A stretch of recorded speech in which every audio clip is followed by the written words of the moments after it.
Oh god. Hey. Wow, my voice decided to die right there and then. Good times. How's it going? I'm late because reasons. I stayed up late yesterday playing games because that's what you do. Also, my microphone seems to be weak. Hold on.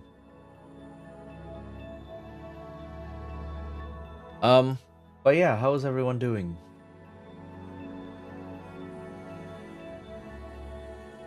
Let me check.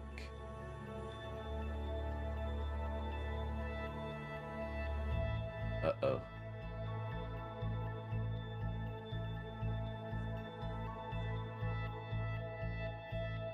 Okay.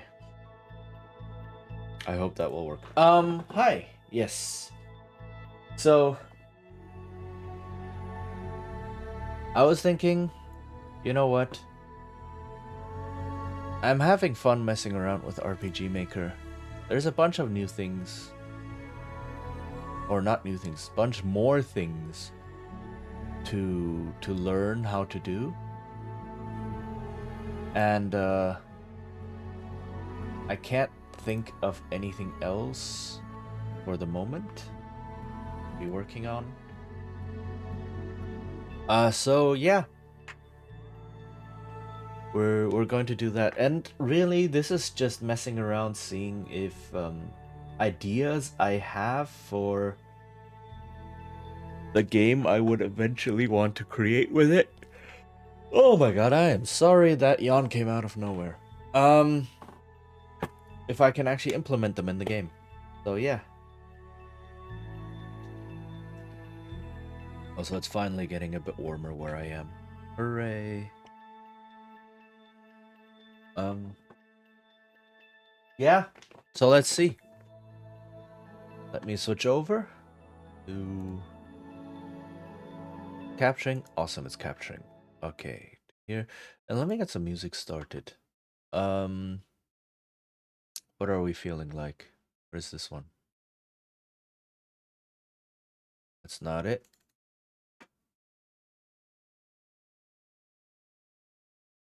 Go with that one. Okay.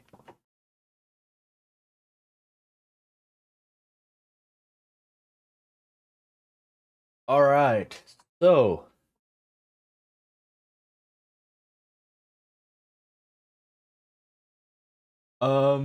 this is still our we're just messing around project. Um, so there's a way to change classes for people, I believe. Um, right, so you have actors here who are just these people, and each of them has a class. And I want to see. I mean, obviously, let's go to the events. There is an event to change classes, right? Um,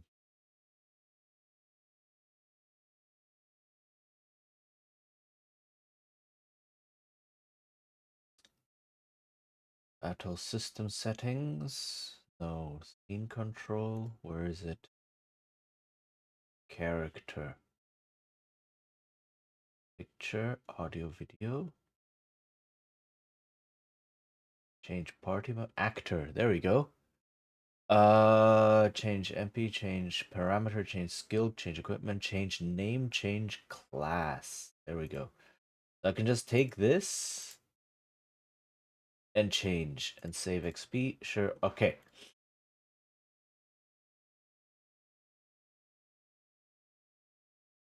Uh,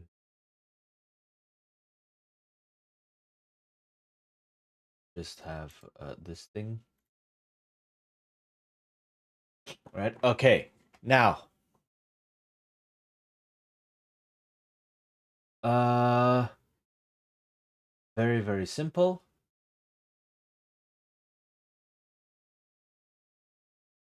I just realized let me change stuff. Okay. Where is the starting party? That starting position. There we go. So for here,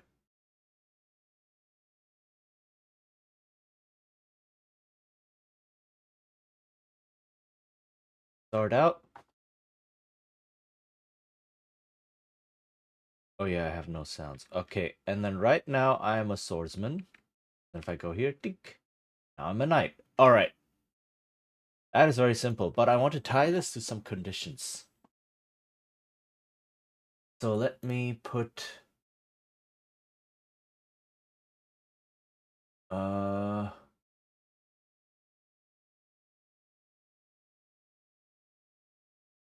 how do I want to do this? Let's build a whole thing here.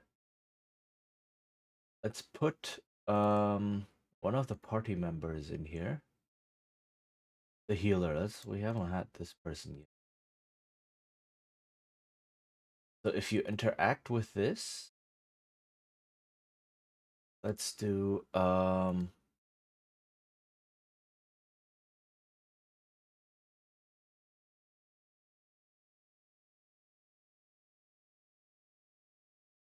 okay, why not build an entire scene? I want to learn how to build an entire scene. So have a let's have a fire in here instead. Flame.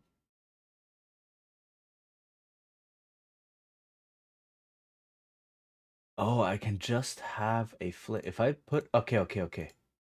Hold on. If I go to this layer and then I have say a campfire or something, not on here. Okay. Go to the forest instead. Right? And then have a campfire. That's on this palette.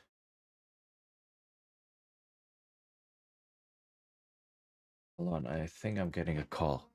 One moment, please.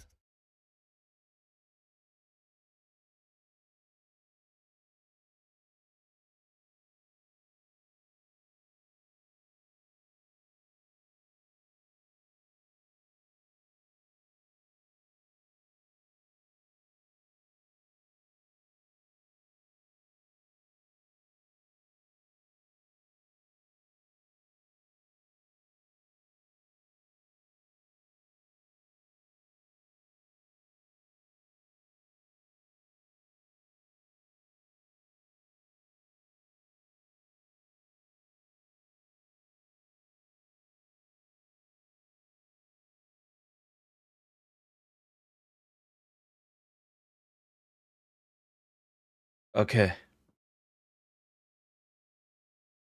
Put a campfire here and or a fire pit and then put a fire inside. Let's see. Where was it? Flame.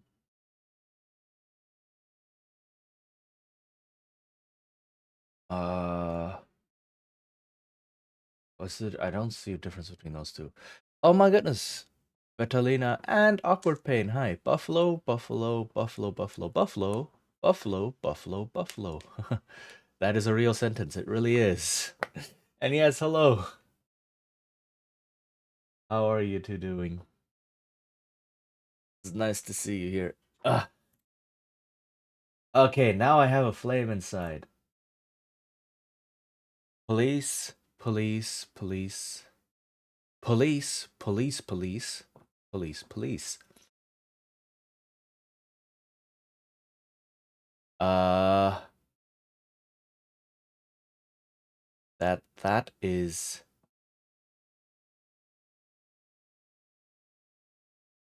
hold on, what's that one?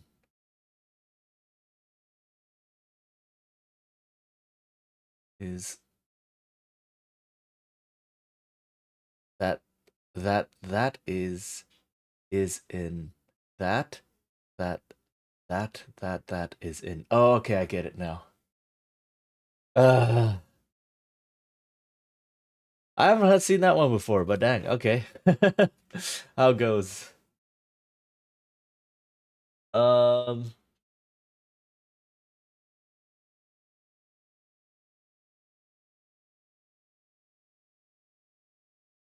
all right, we're playing around once again with RPG Maker. So I want to try something here. Um,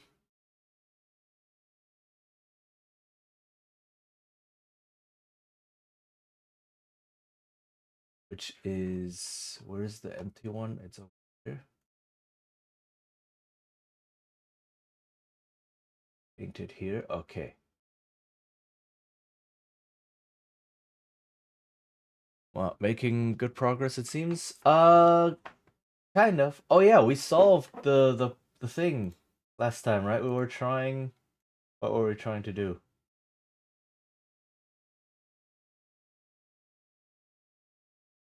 We had the bridge happening. Oh, the backstab.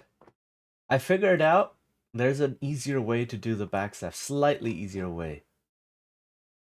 Um,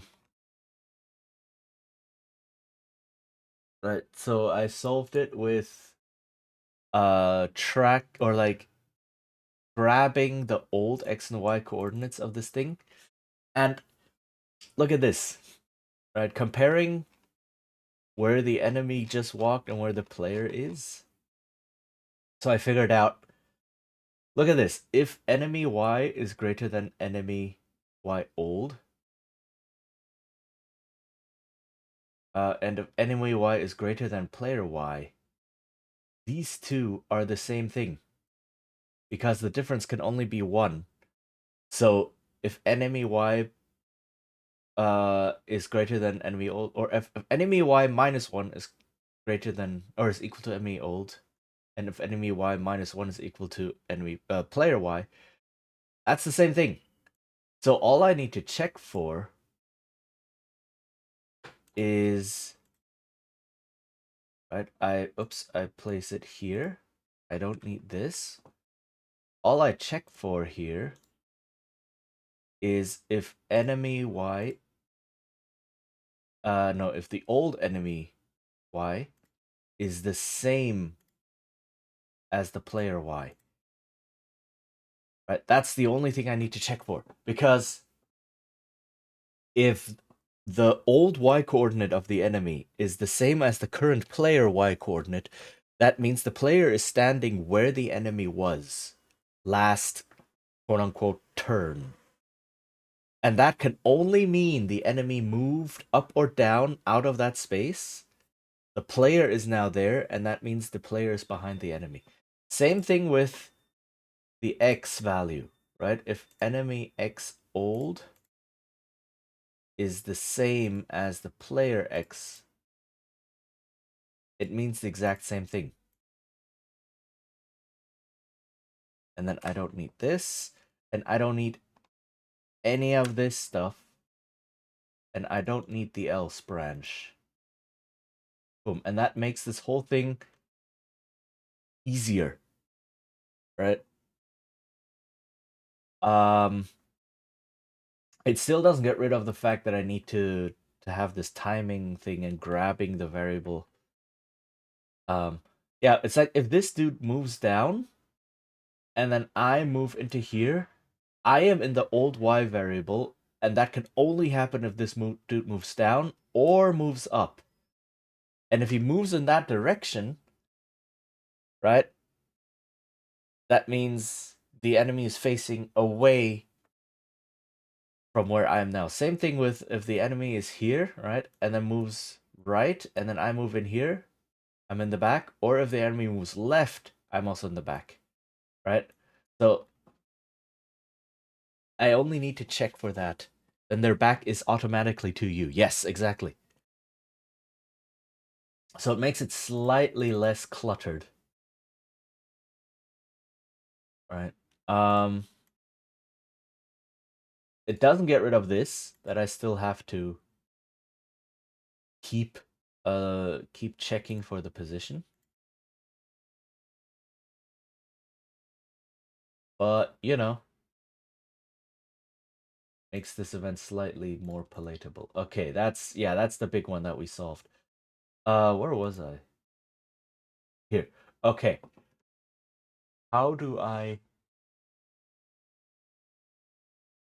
So what I would like to do here right now is I would like to make an entire event chain. The only thing might happen is you can be facing to the side but still behind them. Yeah. I mean, you have to walk into them to touch them, and at that point you're automatically facing them, right? Yes, you walk in sideways behind them, but then you turn to face their back. Uh yeah, I don't like if I have to be like, oh no, you have to walk into their back in a straight line, that would be too much trouble. Like as long as you can sneak behind them somehow, I count it, right? Um the important thing is that you're behind the enemy. But yeah. Yeah, that can definitely happen. Okay, so what I would like to do with this whole thing, I would like to make a whole event chain. So ultimately I want you to be able to change the class of your party member, and to do that through a conversation with variables. Um and then maybe some other things, right? Uh but first off, I want this to be oh, did you set up your DB? Not yet. I didn't. I'm just saying, oh, there's this party member here and there are a couple of classes, whatever. I'm just gonna change, right? I'm just gonna pick something from here, right? This is just event testing. So what I want to do is I want this person to walk over here or here or here, and as they touch or interact with the fire, I want the party member to step out and start talking to them, right? And then talk about, oh, I'm unhappy with my current class. Can we change it? Right? That's the first step. So this event, essentially, what I need to do is I need to check for player orientation, because depending on where of these three positions the player can be in when they activate the fire, right? Um, the party member has to appear in a different spot and walk a different path, right? So if the player is facing down, where do we get the player info?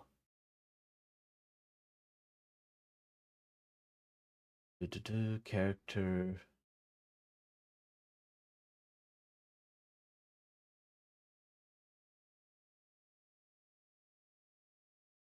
Additional branch. Ah, there we go. So, and then where is the character? When player is facing down, that means they are on top of the fire. Hold on. First things first. I need to gather followers. Gather followers. And if the player is facing down, I need to there is a way to disable the menu, right?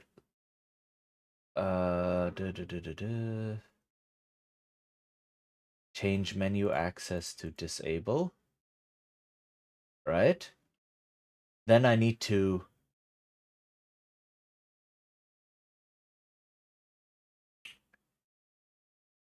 can I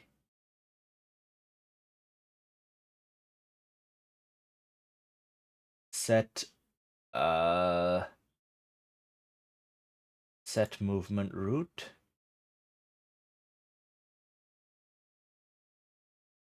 Can I have the character walk out? Hold on. I need to set the character somehow. I need to have the character be somewhere, right? Uh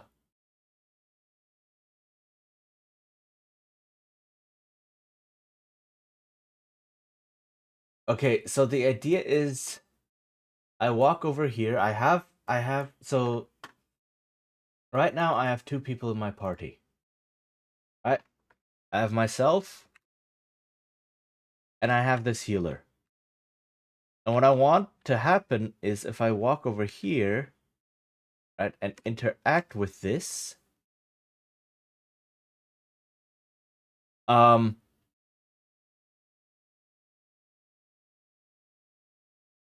want to gather followers, and then I want this healer to walk out and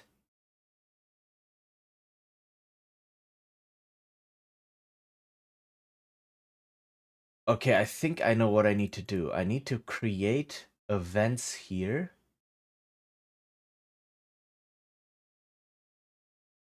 Have them being transparent and in the bushes.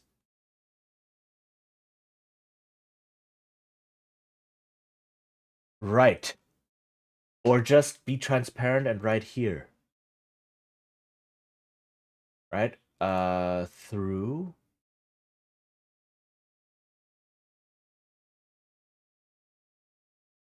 And,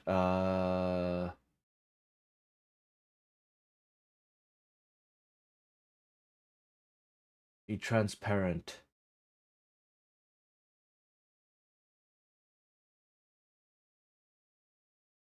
But how do I activate this event from that event? I don't think I can do that. That is in the move. Oh. Yeah, change movement. Whoops. No, that doesn't work. That doesn't work.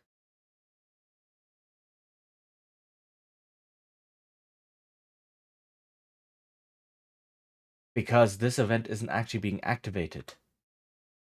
Right, so this needs to be off.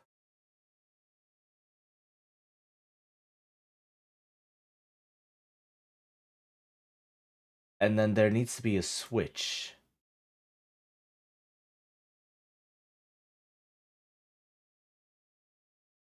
Okay, hold on. So this is a healer up.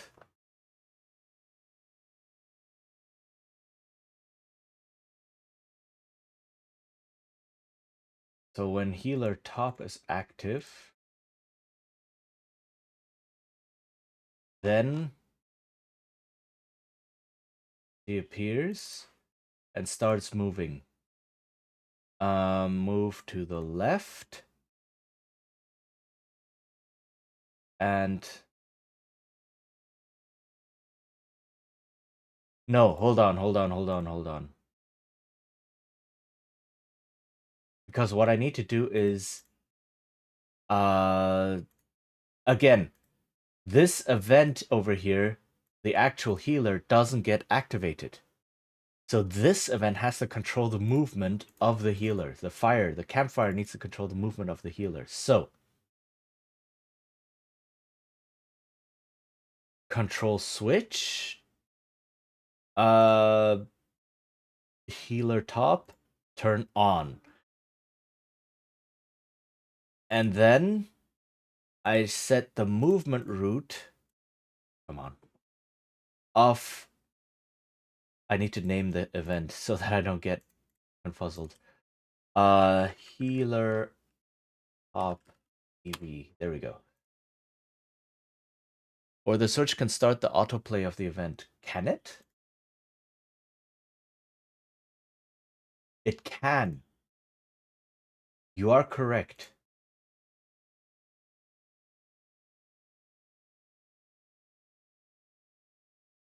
Thank you for that. Because as soon as this switch turns on, this thing happens. Okay, so set movement route. Move to the left. This event, move to the left. Turn toward player. Where's turn toward player? Turn toward player, and then the player needs to turn toward the event. Which is turn left in this case, right? And then we start to have the whole conversation.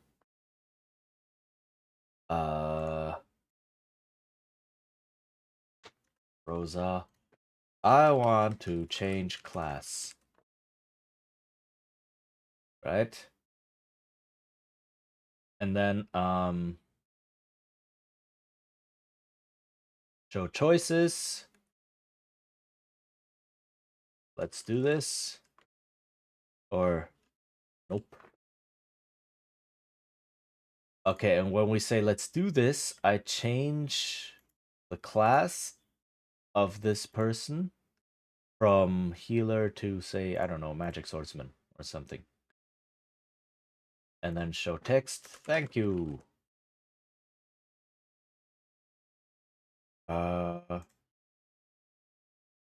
Oops, wrong person.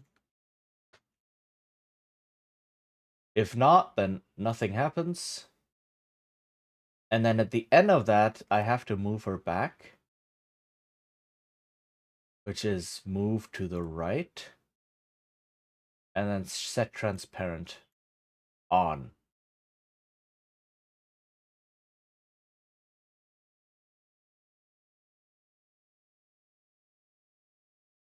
No, turn the switch back off.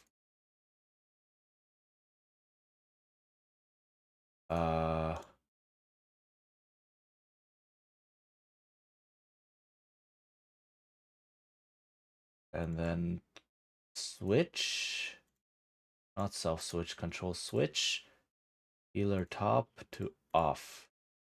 Okay, let's try this.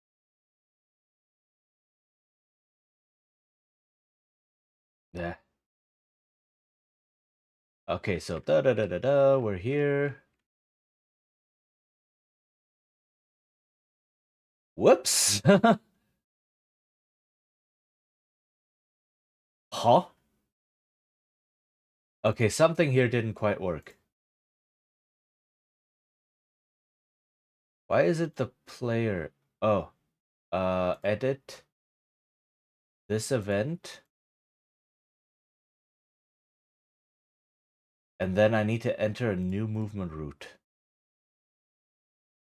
For the player, turn left.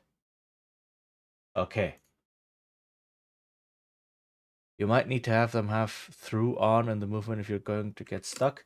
We'll see. The through is already on. Okay, this is all good.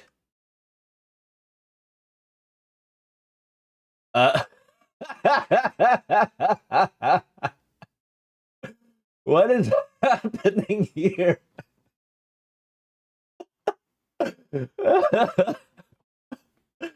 Oh my goodness. What am I doing? What is happening?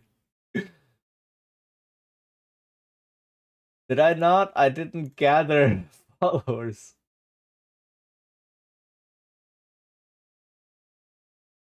Oh, you know what I forgot? I forgot to disable the followers.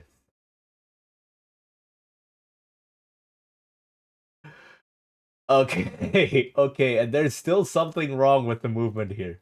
So move left. Oh no, I don't want to move left. I want to turn left. There we go. They're facing each other because they're having a conversation. Okay. Let's see. Uh gather, follow, ding. There we go. I want to change class. Let's do this. Okay, and then I forgot to this is not the player movement. This needs to be edit. This needs to be this event moving to the right. But what I also need to do is then I need to enable the followers again. And I need to enable menu access again. Where is menu access? Hello?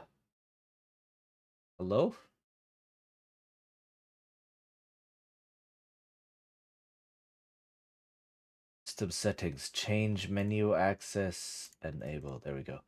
The reason I'm doing that is because I don't want like weird menuing stuff to happen. Okay. Change class. Hi, Capsize. First try. Exactly. All right. So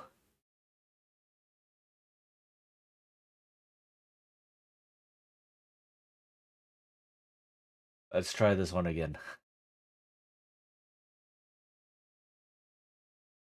Okay. Did it? Move here. Interact. Oop. It looks a bit silly with her walking in and walking back out, but I want to change class. Nope. And then she just walks back in and then is a follower again. But if I do like this, doop, right? She walks like this. Let's do this. Thank you. And now she's a magic swordsman. Okay, awesome.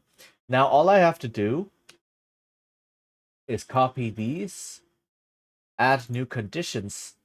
I need to add an else branch here, maybe.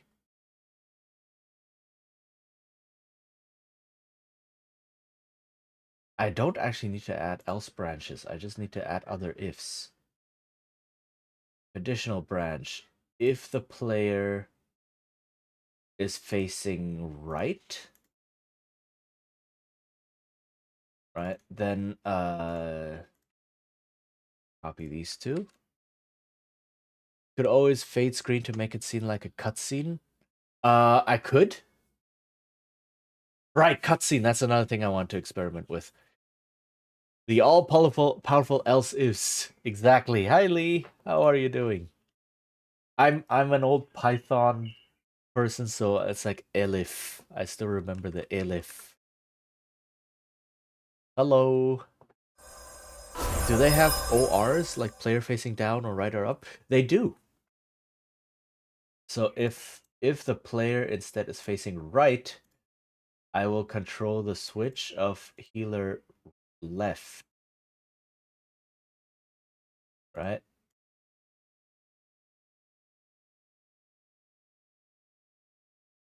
And then once more, if the player is facing up, right? If the player's facing up, then I need to control another switch, which is, let's give it a name, healer bottom. Okay, so now I have these three switches, and this is essentially the same thing, but here it needs to be healer left active, and I need them to move. You know what? Moving left works. Yeah, no, moving left works all the time. So no need to change any of the movement, right? I don't need them to move like up or down or something. Just moving left is okay. I just need a different. So I just need the.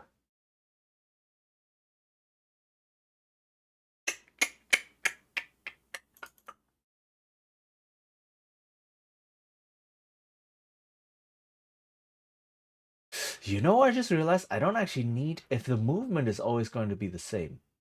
I don't actually literal code switching for code syntax can get pretty confusing. Some else if elif, yeah. But I just realized I don't need. Actually, no, I do. I need the different switches because the starting position of the character is always going to be different. Right. Because if I set this, if I turn this on and I have it as player touch, it won't activate if the player is already standing on it.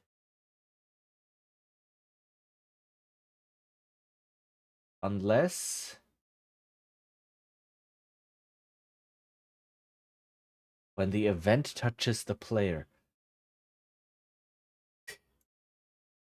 Let me see if there's a difference between okay, RPG Maker player touch versus event touch. What is the difference?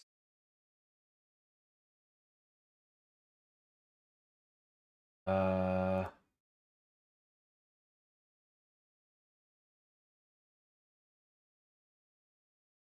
yeah, player touching event and event touching player. What's the difference?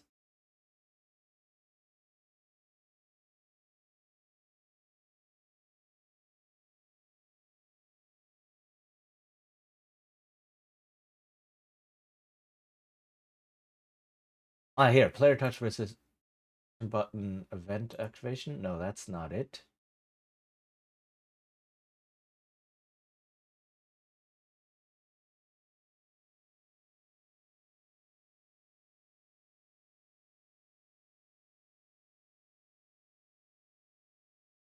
Uh,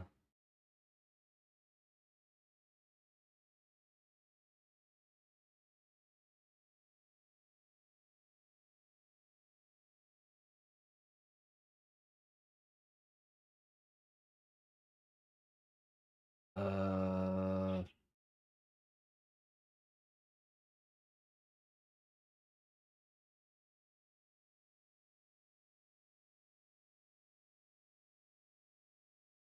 I've never used event touch that I can recall. I don't think I ever needed it. Yeah, I'm trying to see. So it's basically me thinking player touch might be the player has to actively move onto it, and event touch is just if the event happens to touch the player. Um,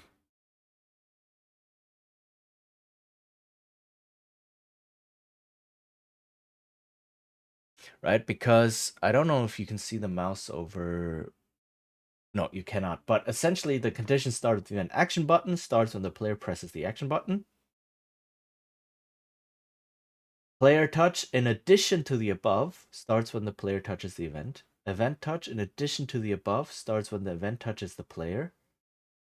Right? So, in addition to the above, does that mean action button and such? Their event touch and player touch trigger. Hopefully, this helps explain. What is the difference?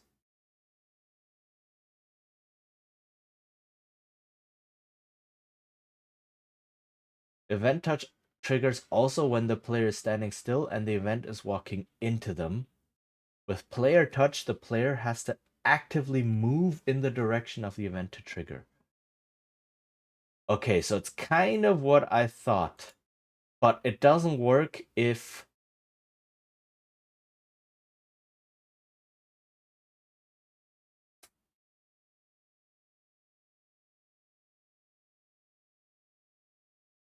but there is still a way to do this. There is still a way. Yeah. So when enemies that move, you have to use event touch, not player touch. Okay. So there is still a way to do this. By moving these three events over here, right? And then what this does is um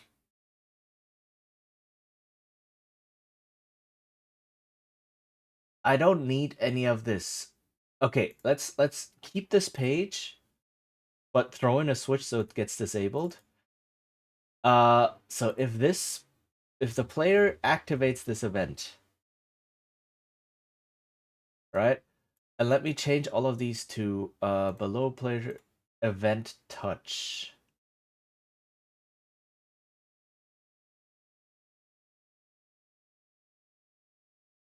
No, that doesn't work.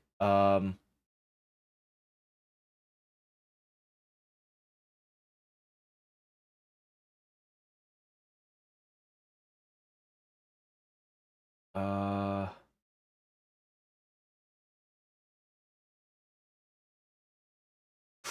okay, hold on. I need to think. I need to think for a moment. Um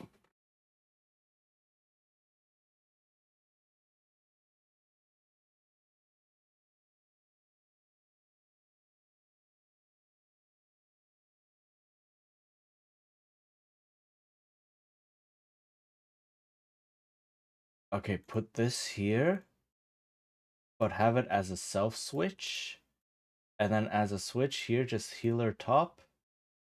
Um event touch, and then move this event one down. This event move down, right?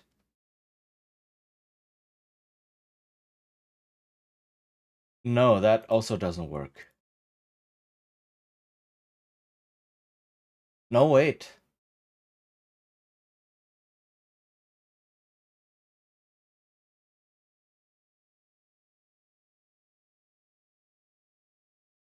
Okay, no, hold on, hold on, hold on.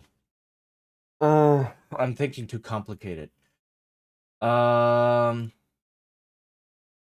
so the idea was that instead of having 3 different switches for all of this, I could have the same switch. But I still need to distinguish which of these 3 is actually activating, right? Because if all of them run off the same switch, all 3 of them will activate, and then I'll get like 3 healers walking out and trying to talk to the player. That doesn't work. But if I can somehow manipulate this to become an event touch, right? So the player is standing anywhere here, and then this event will move toward the player, right? And um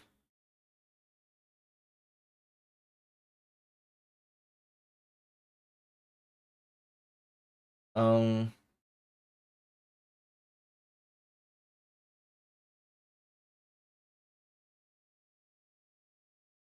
then that activates everything because the event touches the player.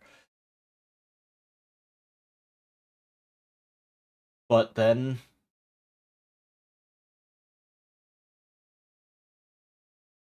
I have to move it while it's transparent, while it's invisible.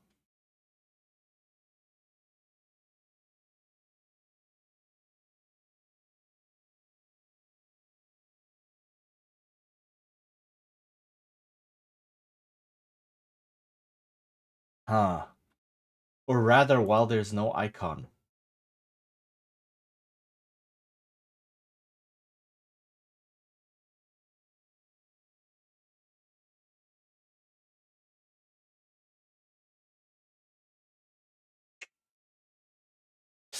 Uh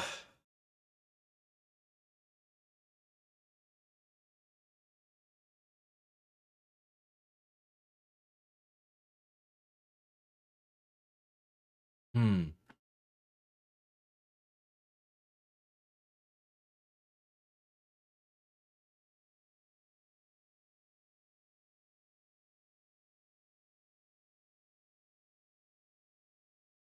If it is invisible, it can move anywhere, so there doesn't have to be multiple events.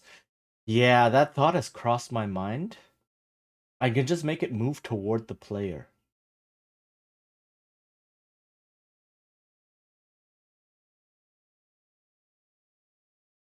But I cannot set it to be invisible. Um, unless the event is active. Like, it cannot start out invisible.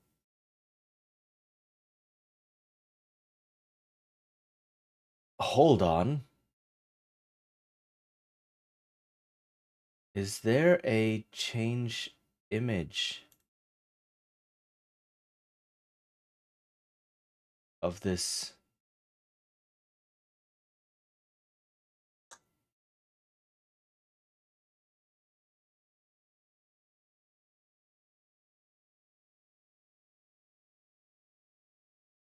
Right, so the problem is...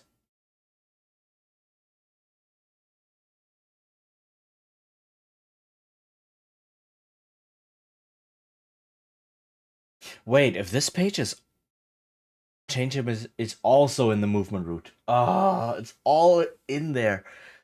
Um...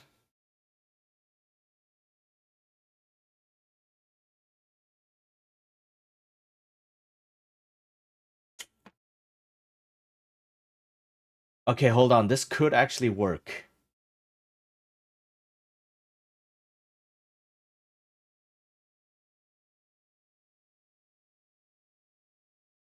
Okay, so let me put these 2 to the side. Move this thing here.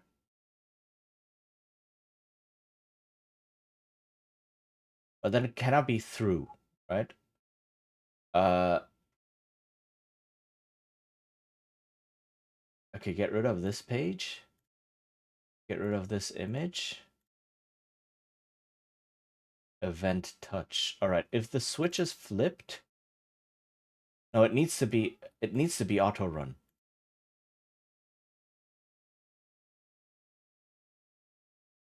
Yeah.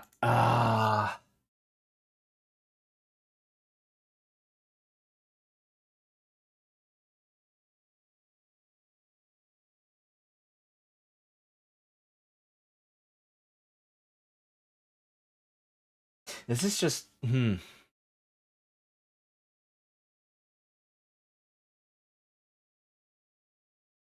What I could do here is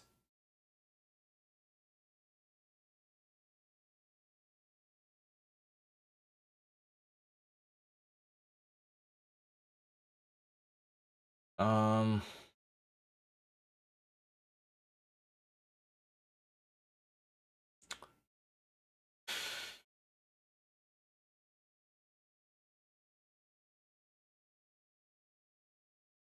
uh what am I thinking right now? So I could have this event. So the problem is if I have this on auto run, I cannot have it on event touch, right?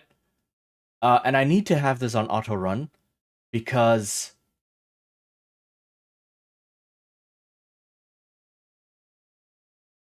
uh no, yeah, I need the new page.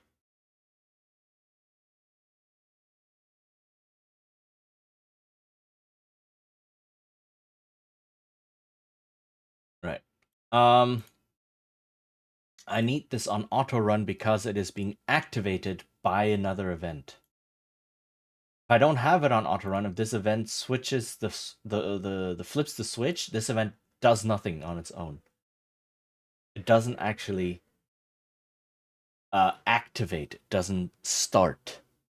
Doesn't MV let you move other events in another event? You are correct. You are correct.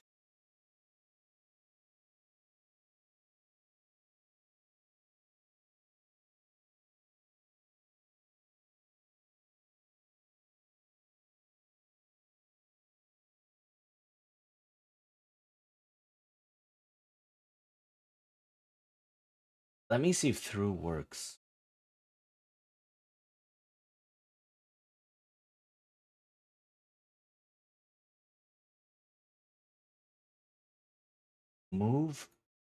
Movement route for healer top. Okay, hold on. I need to rename those other two quickly. This one was healer left, and this one was healer bot. Okay.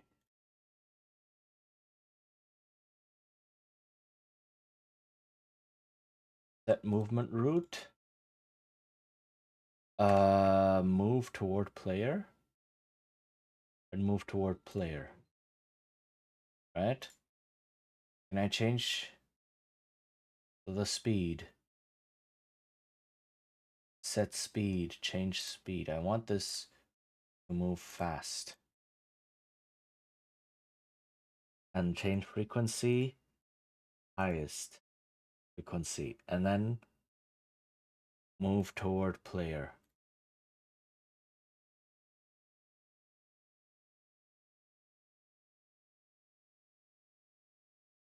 Let's see. No, hold on. And then in this event, I first need to change the image to this thing.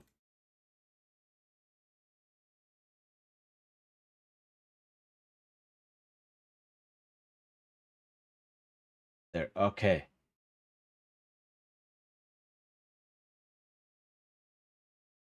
Yeah.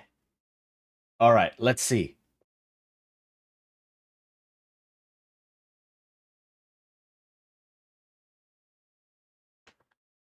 Hold up. I broke this event somehow.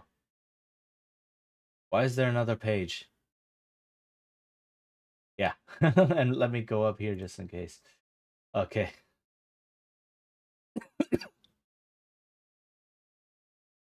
It's still broken. Why is it still broken? Oh, because the self switches. There we go. That was the wrong event.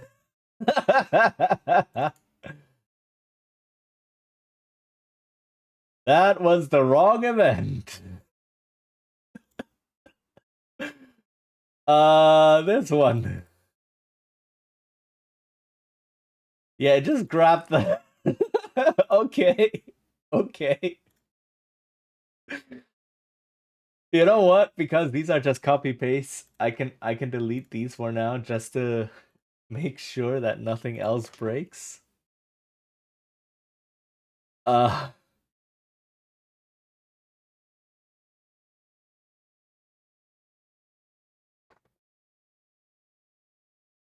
nope. Nope. Didn't work. Okay. Oh hey, Myendra. Hey, how's it going? It's nice to have you here. Uh, we're messing around with RPG Maker, and it's not going quite as I thought. Let's see. There's a wait in there. Oh no, the wait is just wait for completion. Move toward player, move toward player.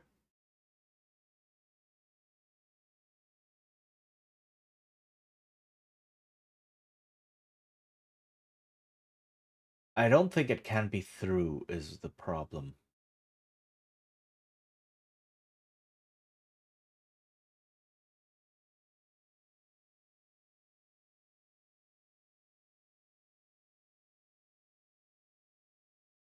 So if I do this instead, add another move toward player, skip if cannot move, and put the event out here. What do you want to do? Right now, I want... So the thing is, if I want to talk, I want to activate this campfire. No. Oh, hey! That took a little bit. Okay. But it worked.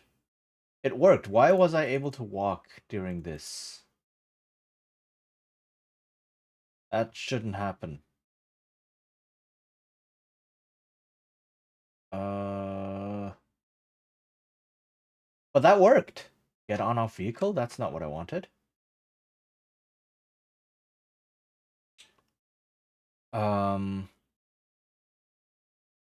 Is there a way to lock the player so that the player cannot move?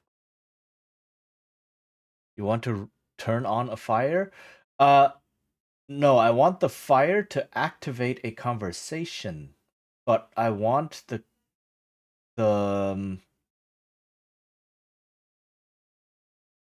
So okay, so the idea is it just worked, but there's one more thing.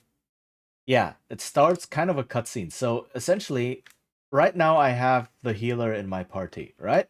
So the idea is I walk to the fire, I activate the fire, and then the healer gathers, but then walks out, we turn toward each other, and then we have a conversation. And that seems to be working, but there is quite a delay, and I'm able to move during that delay, and I don't want that to happen.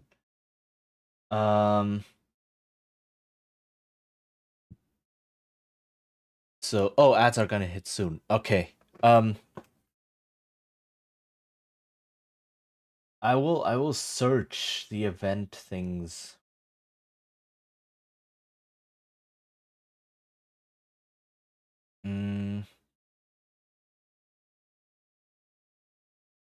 Auto run. Auto run blocks moving. I could.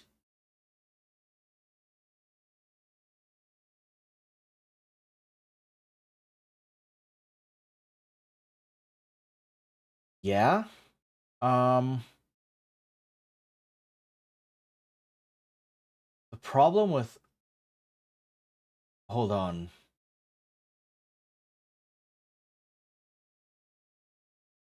That is giving me an idea. Hold on.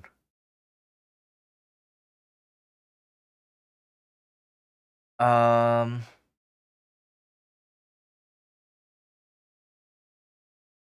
I don't need to event touch this. I can auto run it.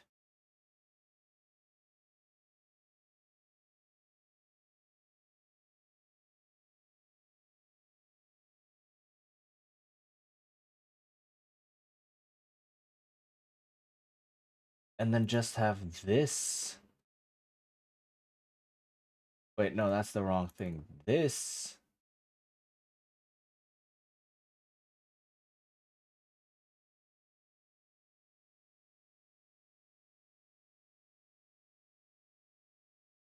In here.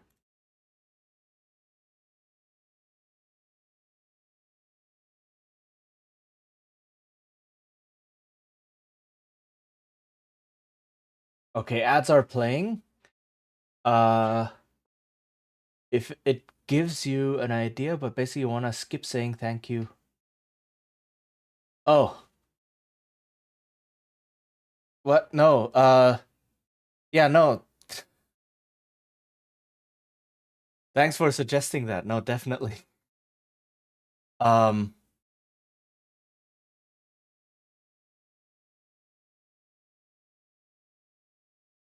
Also, I cannot hear I can't hear what is ad alert sound anymore.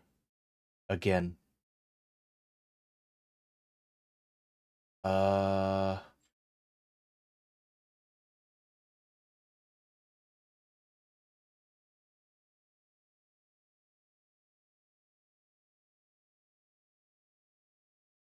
uh,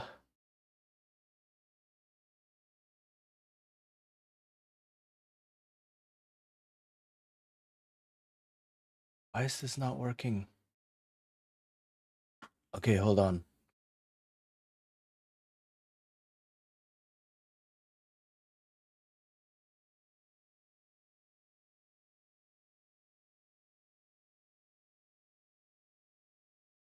Should have it act. What can I?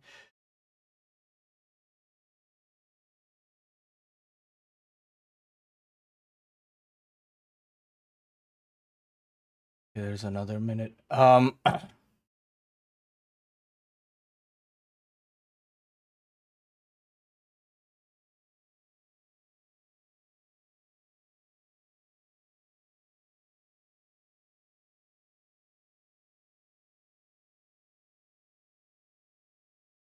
Okay.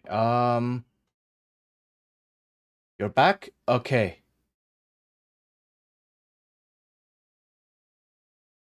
Um, it says there's still some ads possibly happening. At least it's the timer's still going. Um, so I'll wait that out a little bit. Did any of you hear the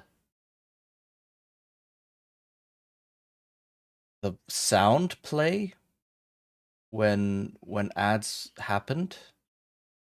The voice line? Because I didn't hear it, and that's kind of sucks. Let me see.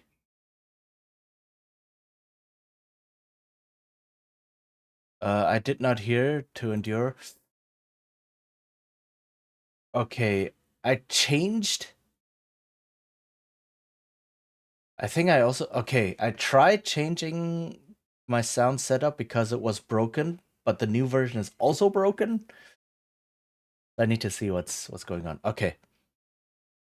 But yeah. Thanks for reminding me or telling me that autorun actually blocks movement. That is, I forgot about that. Definitely. Um, So there's no need to specifically block player movement. Need some streaming help. It's like the problem is it sometimes works and then OBS decides to update and then it breaks. All right, so I have all of my alert sounds running through a certain cable and it worked. I tested it, it worked, and now it no longer works. And I cannot figure out why. It's always the same thing that breaks. So, but now it seems like I have a bot for that. Which one? I mean, I use StreamerBot for all my alerts, but for some reason it doesn't like it. Mix It Up. Okay. I may have to look into Mix It Up then. Like several people have suggested I try Mix It Up, and yeah, if so I may definitely have to try to like look into that, see see at least if it doesn't break the audio. So much to learn when you start streaming. It is. You don't have to. Like, I use StreamerBot mainly because it's been suggested to me. There's a lot of tutorials on it, and I was just like, oh, it gives me a lot of control over things I want to do. And I don't know what it is that is breaking. Right? Is it like, because what I have is I have StreamerBot send or play the audio file, and then I have that audio file routed through essentially a digital audio cable, and OBS is supposed to pick up that audio cable and then play it as normal. The thing is, I thought the problem was with that I was using like this hackneyed digital audio cable thing. So I just switched everything to my Wave, so Elgato Wave Link, which is an audio processing thing that comes from Elgato, and everything else runs through it. My music runs through it, my game audio, my microphone, Discord, right, desktop, browser audio, etc.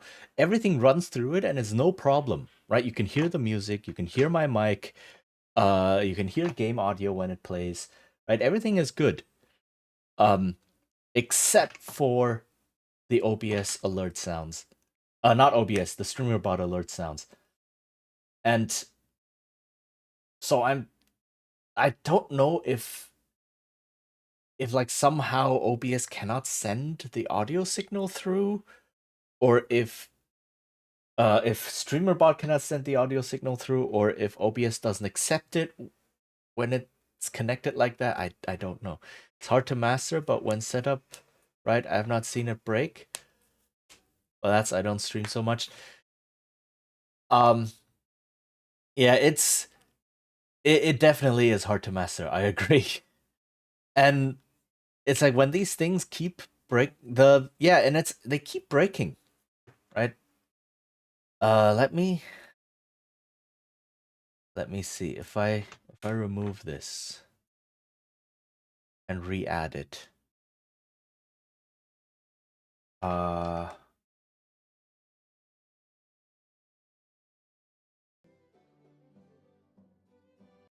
So I can just add an audio source in OBS, no problem, right? That grabs this cable. And if I test it, if I now test an alert, for example, can I just, is it possible to test this? Or if I test, I don't know, a follow, that's an easy one to test. Updated my journal. Now I can hear it. Right? Did all of you hear that? You heard it? Okay, so now it works again for some reason. Uh yes, okay, okay. I don't know.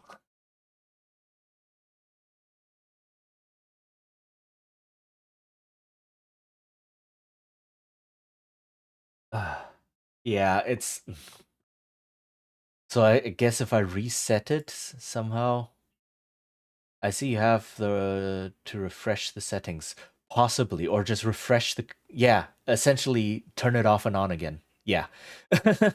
So delete this audio input entirely from OBS and then re-add it completely fresh, and then it connects again. I don't know. Then again, OBS does have an update pending again, so like when I started it up today to stream, it's like, oh, do you want to update? There's a new one. It's like, oh, maybe that. I don't think you can't fix it. Um, yeah. I mean, at some point, yeah. There must be some reason.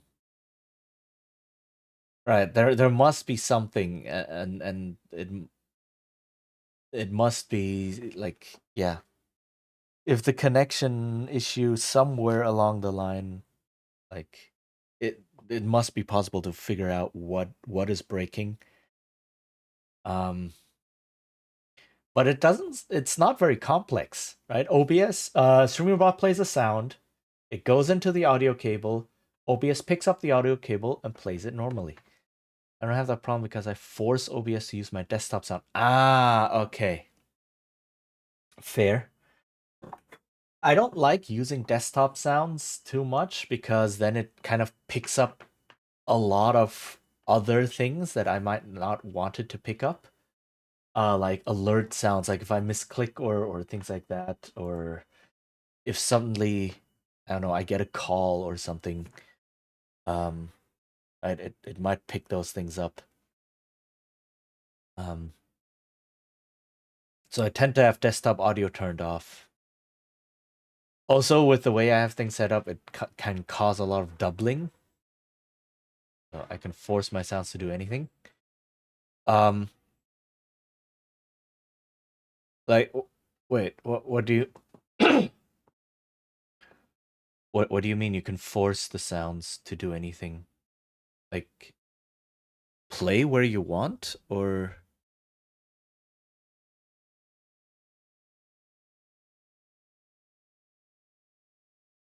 like it's probably possible to like I don't know, turn things off and such as well while I'm streaming.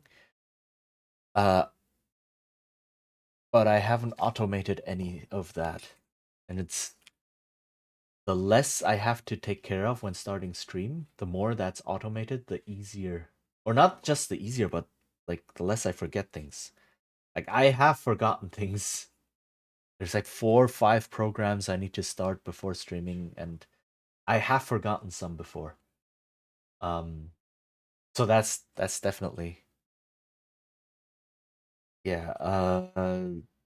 So I do want to automate. I use 2 Voicemeeter potatoes. Oh, Voicemeeter. I can force it to play 2 headsets and pick up 4 mics and more. Ah, okay, okay, okay.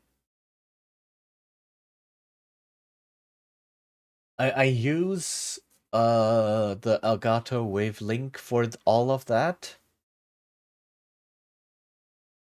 I route all of my audio through those things. Um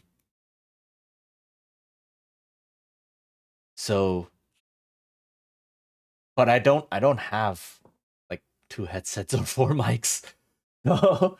I don't have that that kind of setup, so I don't have to worry about that right now. Um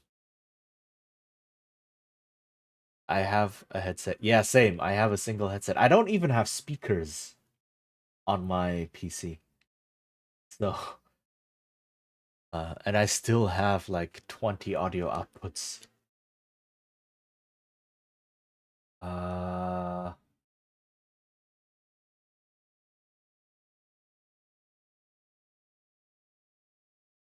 Yeah.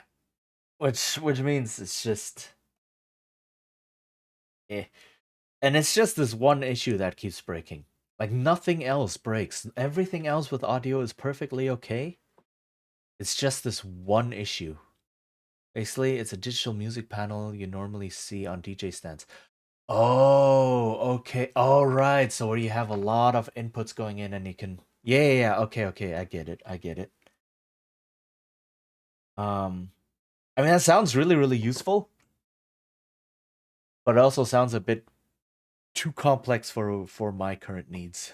So if you can work with that, that's very impressive. But for me right now, I think it's a bit too much. Um,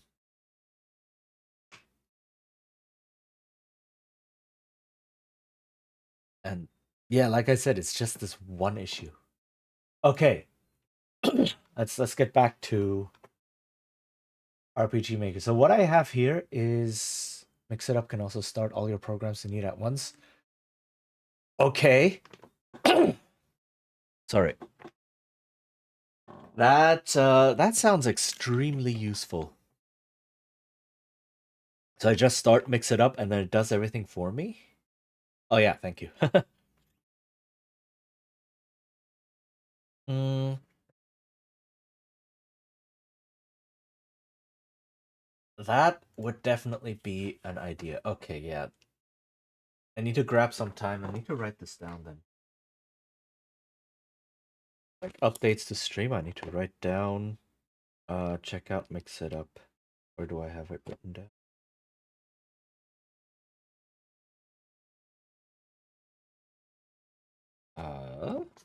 Somewhere. Ah. Okay. Check out it up. All right. Okay. Starts everything. I can even remotely control OBS with it. Uh, like I think StreamerBot has some ability to hook into OBS. Like I can do scene changes and such inside StreamerBot. Mods can even change scenes. Yeah, I mean the same with StreamerBot, right? I could use StreamerBot, and in fact, I do have a single scene change programmed into StreamerBot right now. But oh wait, mods? As in channel moderators or Mix It Up mods? Like modifications mods. Um there's some features like currently there's some things I am like I saw some things that StreamerBot is able to do that I don't have implemented yet, but which is something I want to do. And if Mix It Up can do the same thing, channel mods. Whoa. So like what they type into Twitch chat or something, and then Mix It Up reads that and does that to change scenes and such. Okay, that. Oh wow. Okay. Huh. Okay, that is some really good integration. All right, all right. You are doing a very good job of convincing me. Thank you. Then yeah, then I definitely need to check it out, and then I can do an actual comparison because I've used both. All right. Um,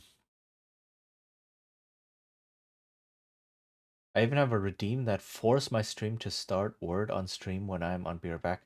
Ooh. Okay. That is a very good one. All right.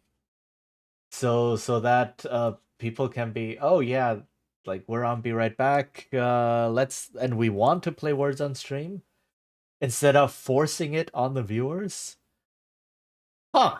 Okay, that's interesting. That's a really good idea. Dang. Um, all right, yeah, then I will have to watch some tutorials on that thing. Okay. Uh,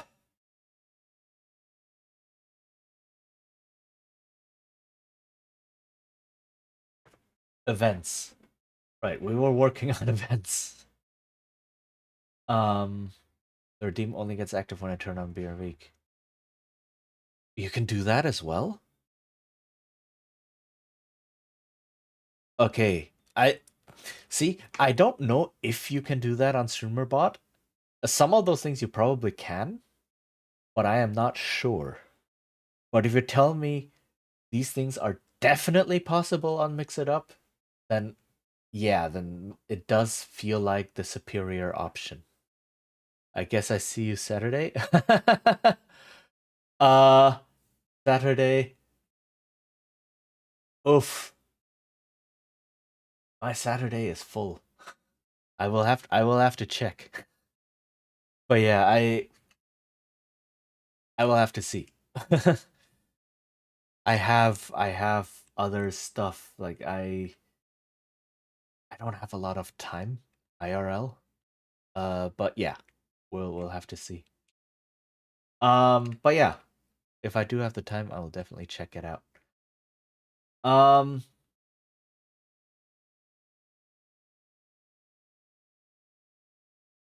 where were we?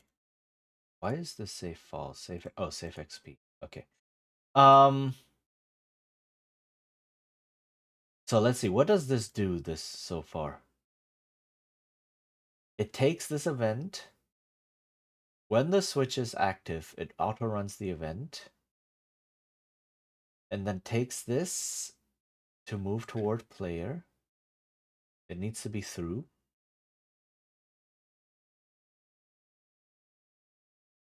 And then it does the whole move out, start conversation, etc. Okay. Mix it up with my second RPG maker, but on stream. Okay, that sounds like a good way to put it. Okay, let's check.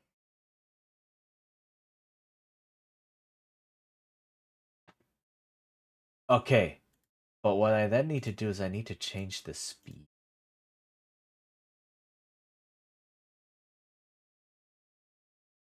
Normal and frequency. Okay. That worked. Yes, it just looked a bit odd, but yes. So now I don't need the player facing up and down, etc.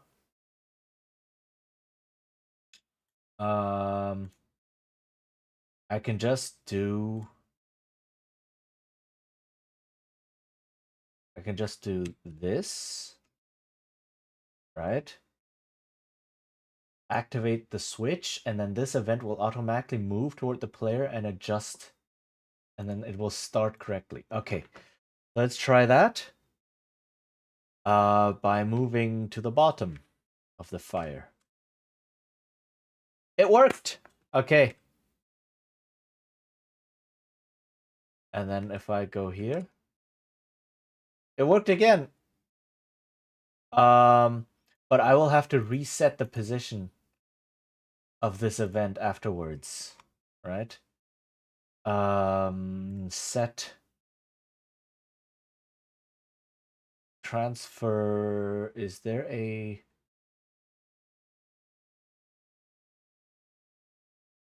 transfer? Transfer event? It worked! Yay! Exactly.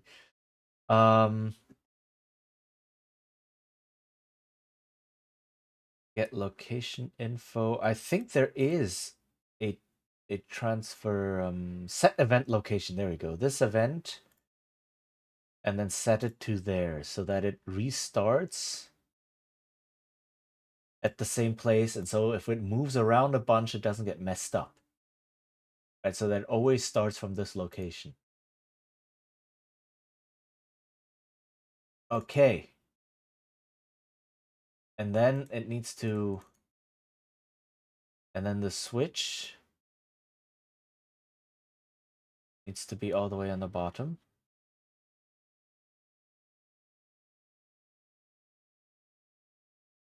Because that's the last step. All right.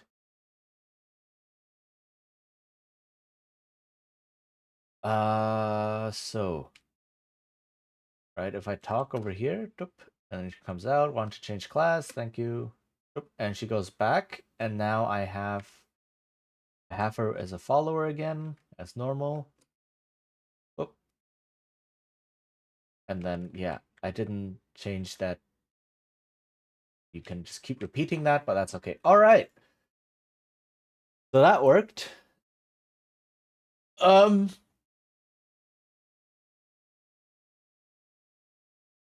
and I guess the rest of changing class, I can put that behind variables. I can be like, if a certain variable is at least this value, then the class change is activated or something like that. But that we've done things like this, right? Playing around with variables, we've done a lot of that.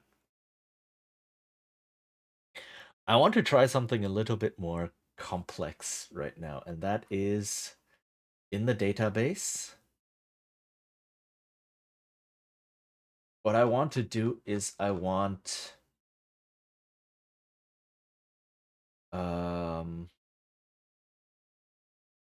so the idea is this. I want to have a class in the game.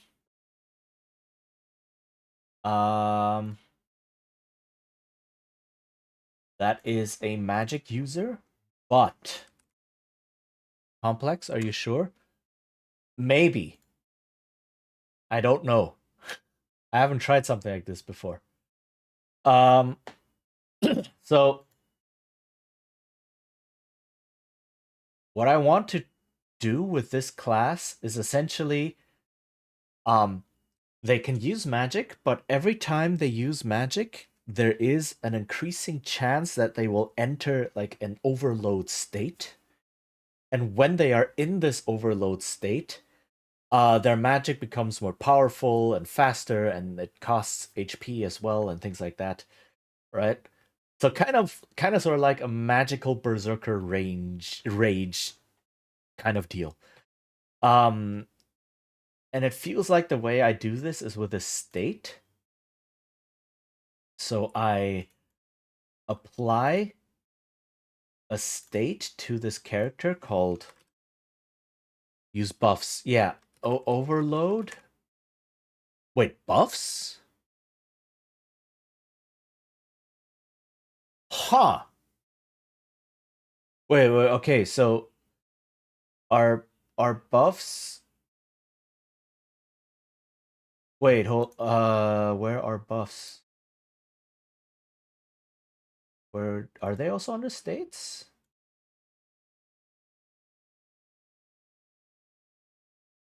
Or what? What are they?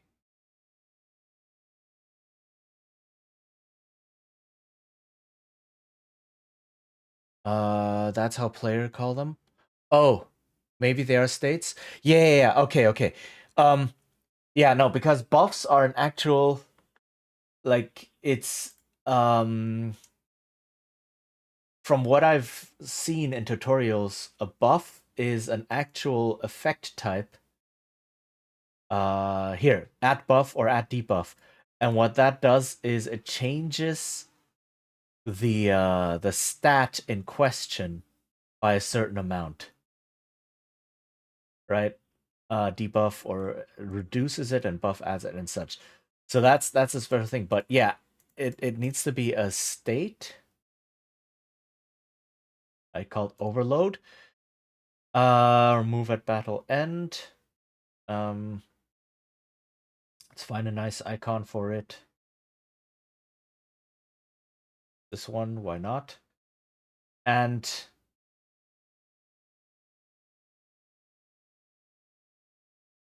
the state gives the buff. It doesn't. That's a good question, actually.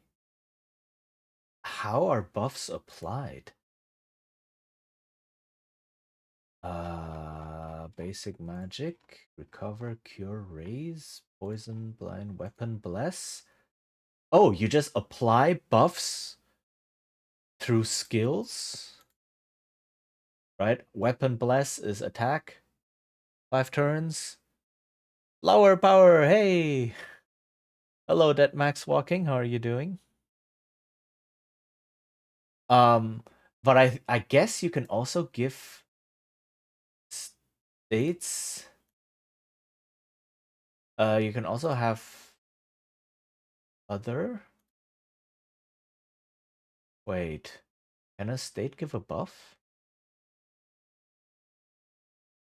I don't think so. You would just have the skill itself give a buff and a state. So those are just two different things. So a skill or an item can oh, these are add state, cover HP. Hold up. Parameter. Yeah, so an item, if you use it, can give you a buff and or a state, but those two things aren't actually mixed. So states, parameter, they would just change this. So the reason a buff is different is because buffs can also only stack twice. Doing good. Also working RPG Maker. Nice, nice, nice. Right, so the maximum a buff can give you is 25% of that stat, and it can stack twice, so it gives you a 50%. Whereas as with a parameter, I can do something like 1,000% max HP. Right, so you suddenly have 10 times the HP if I want. And it doesn't look like attack element, attack state, attack speed.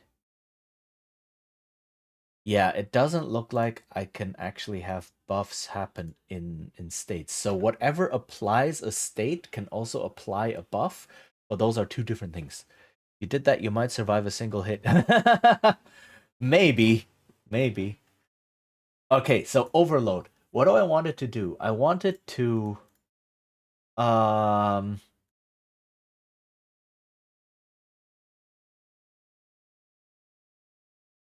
I can make it seal the attack skill, right? So seal skill attack, so I cannot actually use normal attacks.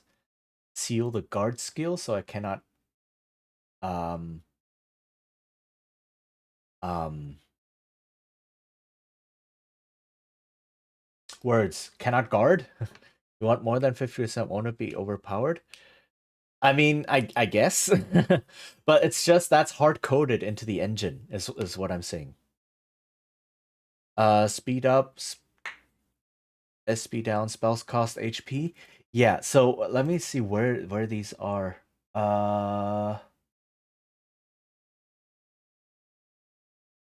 What are these parameters? So I have, does agility affect spellcasting? Maybe.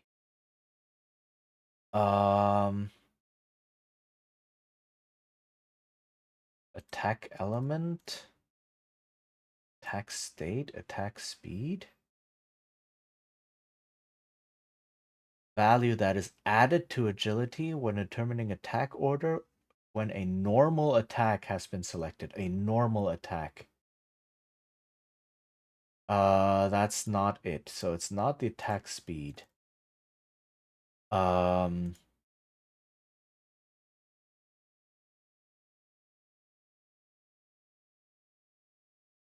Action times increases the number of times of actions can be taken battle by a specified probability.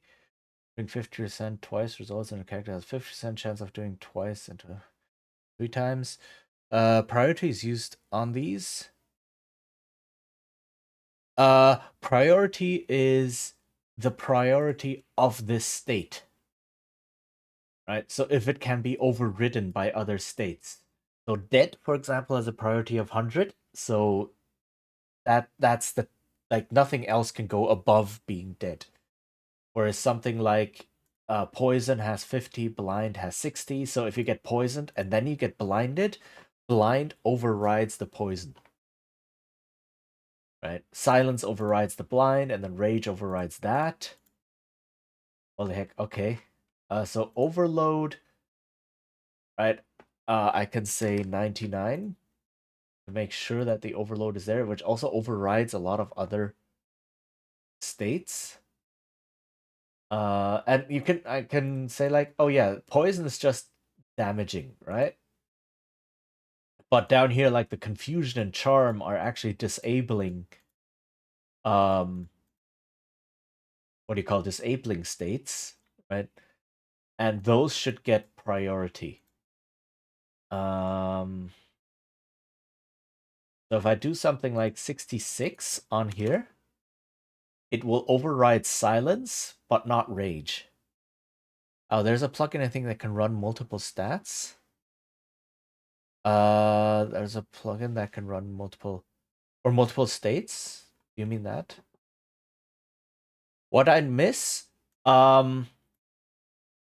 So we got the conversation and class change event to work, right? Test it one more time. I think I haven't tested it here yet. So if I talk to, or if I activate the campfire, right? She moves in and then moves out, and then it's like, I want to change class. Let's do this. So you can be blind and poisoned. Ah, that makes a lot of sense. Right, right, because as it is currently, you can only have one state. A good point. Um,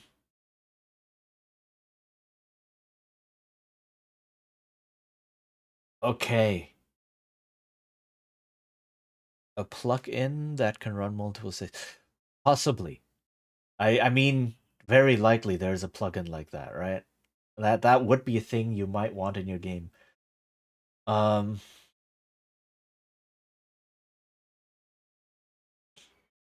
hmm,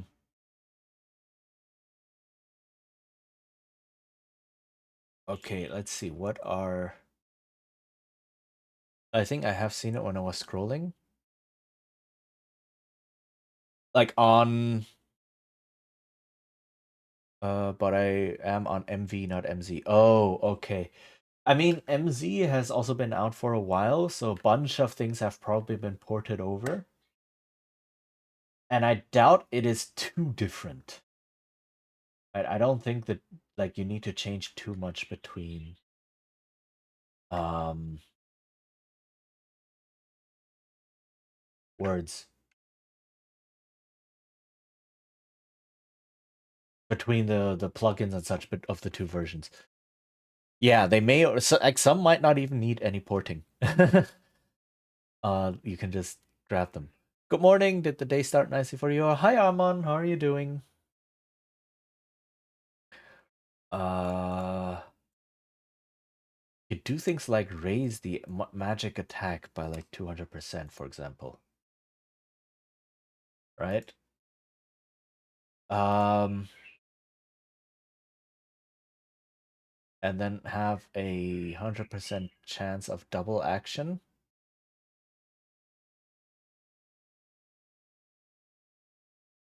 What I could do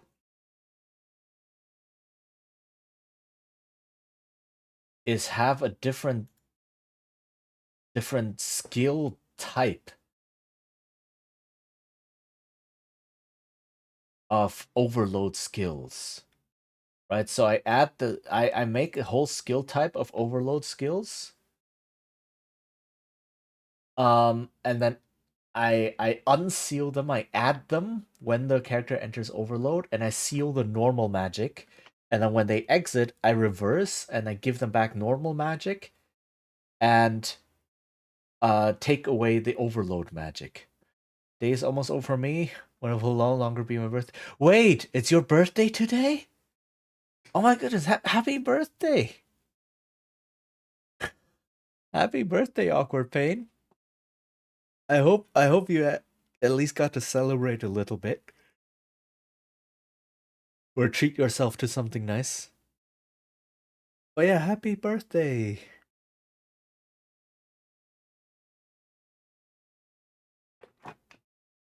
And wait, it's almost over? It's a late first April Fool joke. Had a good lunch and dinner. That is good. Like, yeah, a good meal. Sometimes just, yeah, this is comfort. I was almost a fool, a day late. Oh my goodness. Well, still, I think you managed to evade that fate. Was a day late. I mean, I was also a couple days late, so it's sometimes it's not that bad. But like I'm thinking of all the kids who are like, "Oh, I was born on Christmas." It's like, oof, that's rough. I mean, I was born close to Christmas, so it's also like, yeah, you get half presents now and half presents like later. Yay. Um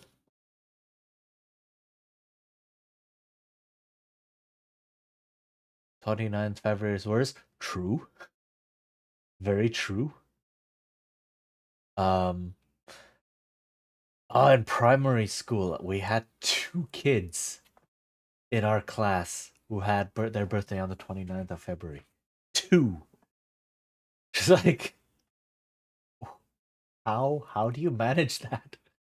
Not just birthday paradox, but the birthday paradox. A nice session with Arachne, but also ended with an explosion. Why are there always explosions? Mad scientists with explosive minions I really don't like. Oh my goodness. There's always explosions. What is happening? Updated my journal. And oh, thank you for the follow. Um yeah, follows are anonymous, so if you would like to lurk or so. Yeah, but welcome Life Ian Anderson. Is that correct? Please correct me if I'm wrong. CRPG Maker, I slapped the follow. Thank you. Thank you very much for that. Yeah, we're just toying around right now. We're just trying to see if there certain things are possible. My birthday is on 52nd Ivaneth 0881. Huh. Okay. I'm not sure when that is, but that sounds mysterious. I'm American, so it's Leaf, but all good. Ah, okay. Leaf Ian Anderson. Right. Yeah, I'm European, so I read that as life. But okay, Leaf. Right, got it. Just remind me I have random follow sound alerts. Oh, okay, that's also something that's possible to do, I guess. Yeah. I like the consistency, but I can see the appeal of having random stuff. Um, so yeah, let me actually do this. Types. Let me add another type here. That is overload. Whoops. Instinctively pressed enter. Okay. And then what I will do with this state, leaf is like the most stereotypical Old Norse name. Kind of, yeah, I can see that. So skill. Heal the skill type magic. And then add the skill type overload. Um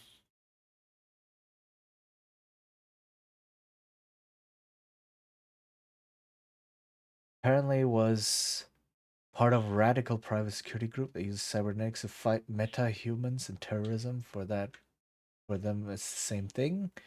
The moment I have to ban one person's stream, and yes, I have a random sound for that to make the ban sound like fun. Oof. Dang. Having like announcements for bans or like sounds for bans. Uh I've actually never seen that. I think it just sort of happens. Um action end, let's go with like 4 turns or so.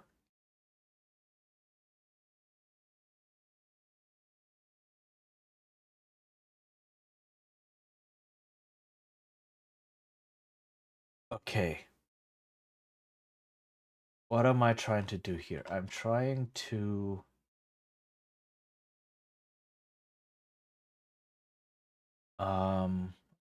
I think that is giving them attention, which is what most people who are getting banned wanted, but it could be fun for regulars. Yeah, fair. Fair. And I mean if you ban them, right, they're no longer there, and you can set it now that banned people cannot watch your stream. That is finally, right? So they don't get any attention really. Or they don't benefit from it too much. Yeah, that used to be not a thing, and then a while ago, probably a year ago by now, to be fair, Twitch finally added that, oh yeah, you can check an option in your settings that banned people cannot actually watch your stream. Yeah. So scientists rambled on how bad the group is, but he uses cybernetics and unwilling suspects to make us minions who fight us. Yeah. Hypocrisy. We love it. So I don't know.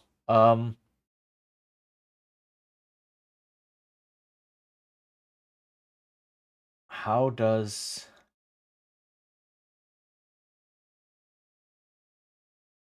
one cast two. Okay. Now what I want to do here is common event. I can call the common event. Okay. So let's see. Mana cost. How much do things usually cost? 30? Okay. So I need to make a common event.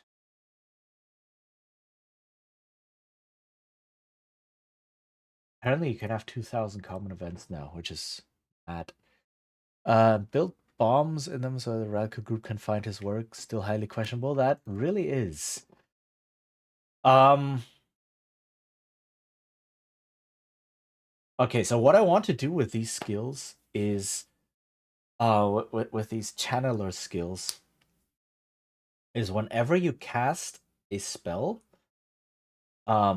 depending on how expensive the spell is, like how much mana it costs, you have a cumulative chance of triggering overload, right? So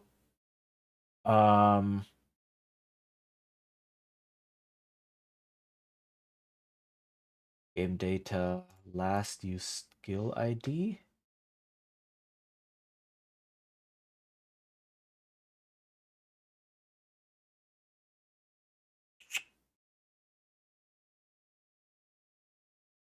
Can I do that? A lot of work then. Unless I... So it looks like it's possible to do that.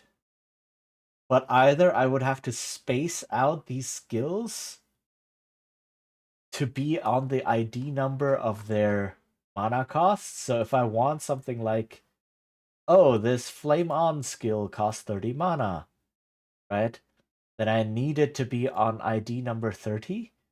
So that when the variable grabs that number, it grabs 30, which is the number I want.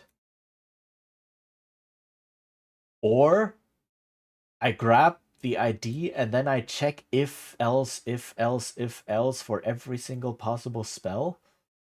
But if the ID is this number, then add this much chance. If the ID is that number, then add that much chance. If the ID is this number, add that much chance.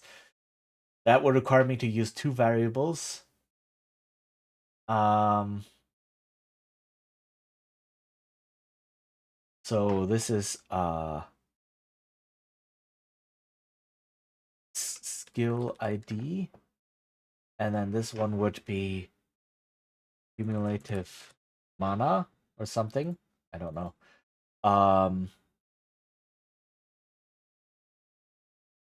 No, those are common events. What am I doing? I need those as variables. So overload chance is the event. I haven't tried to do anything like this.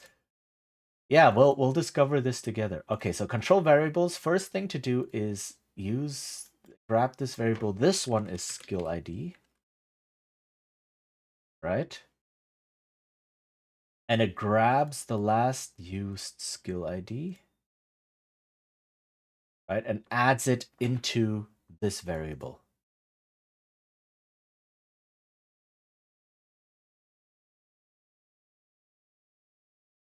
I need a third variable, I think. Maybe. And then I go if the variable skill ID is equal to the actual ID of that skill, then add to another variable, which is overload mana, whatever. Add 30, because that is the chance I want it to be, right? Scientists, I made a drug that can supercharge mutant powers. Take that and leave me alone. Remember, I don't work with people who bombed our home and friends. Oh no. Fair, though. Makes a lot of sense. Okay.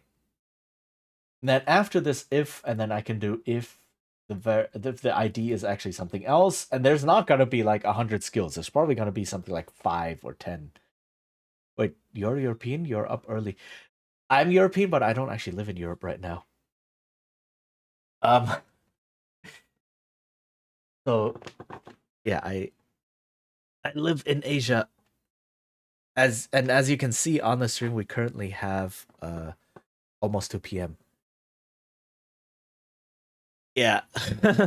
it's it's yeah, very international. Okay. So we have this going on for now, and then is it possible to have? I don't think it's possible to have random numbers, right? Dude, it's 7:44 here. Yes, very fair. 7:44. All right, daylight saving is on. It's 6 hours to Central Europe. True, true, true. Okay. Scientist, understandable. Switches off the radio to leave the conversation line. Oops, that happened. Okay, I don't know if it's possible to do random numbers. I just realized.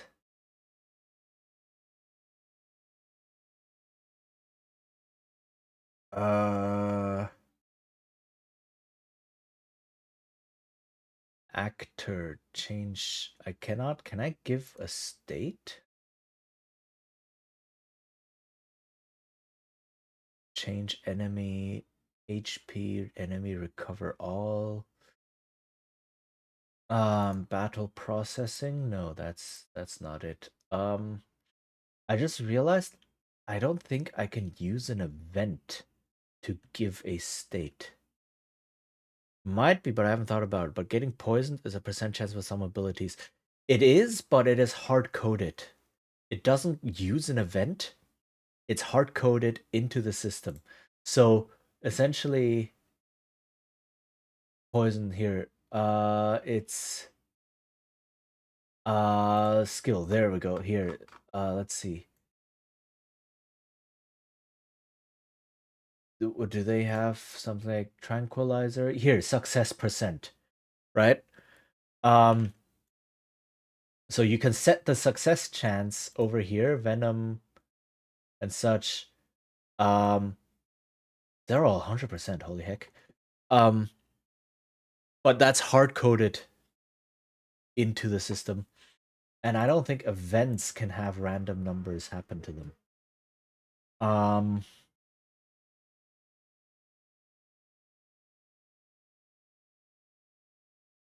so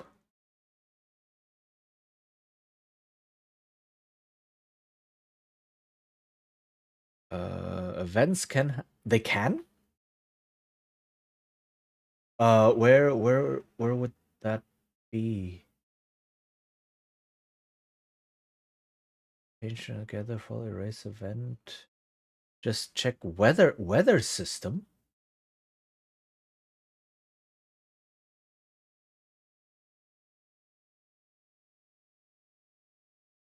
It can. I used it for my moving enemies.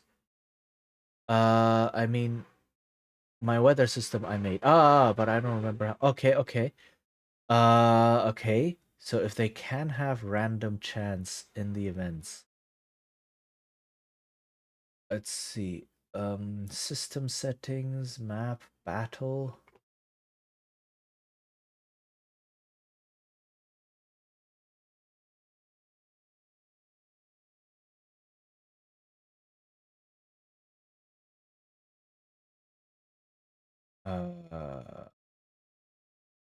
Conditional branch loop.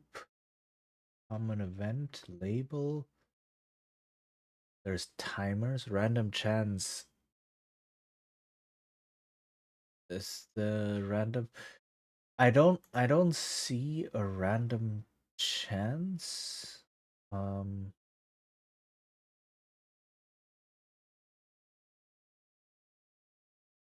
You cannot see this on stream right now because OBS freaks out if there are too many windows happening.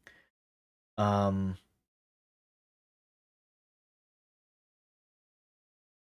I'm going through all of the event commands right now. And there doesn't seem to be a random chance.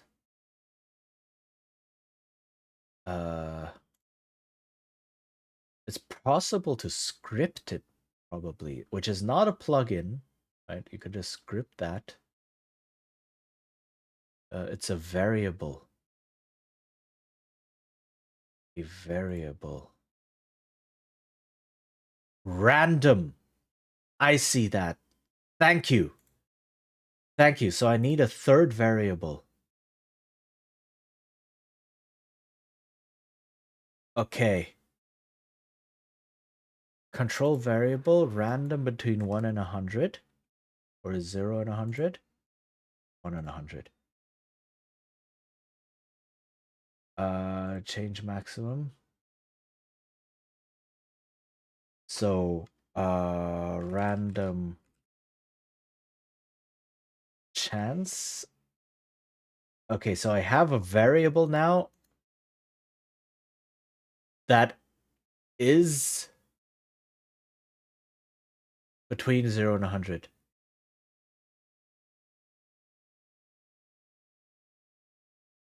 Hold on, I don't need...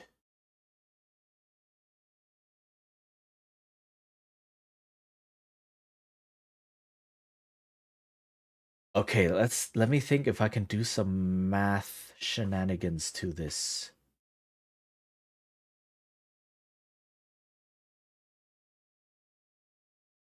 So what I could do is every time a skill is used, I add the mana cost to the overload mana variable and then roll a random chance and compare it to the number, right? So at some point you hit more than 100 mana and then you're guaranteed to get it. So there's two ways to do this. The first way is I have a cumulative tracker. I just did hold on, you can that's what it was. I knew I should install the program again so I can look at it. Between amount of MP used and 100. Just did out of my head. I'm going to rebuild my weather system. Okay. Let me organize my thoughts. I do need to get up real quick. The ads are going to hit any minute now. So yeah, I will see you in a couple of minutes, and I need to get up, go to the bathroom, etc. So I will organize my thoughts, see if there are math shenanigans I can do, and then look at how we can make this thing happen. Okay, so I will be right back.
All right, we're back.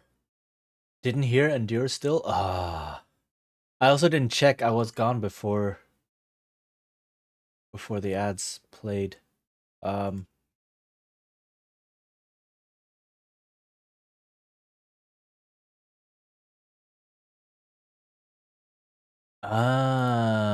you know why it didn't play? That's on me. That was one I forgot. I forgot to switch the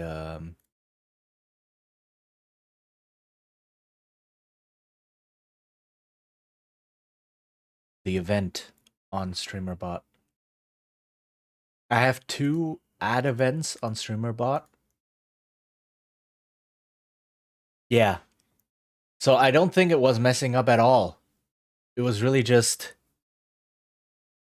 uh I forgot to switch over that the sound is supposed to play on the new audio cable instead of the old one. Well, we solved that. So it wasn't probably broken. Good to know. Okay. Uh so I was thinking.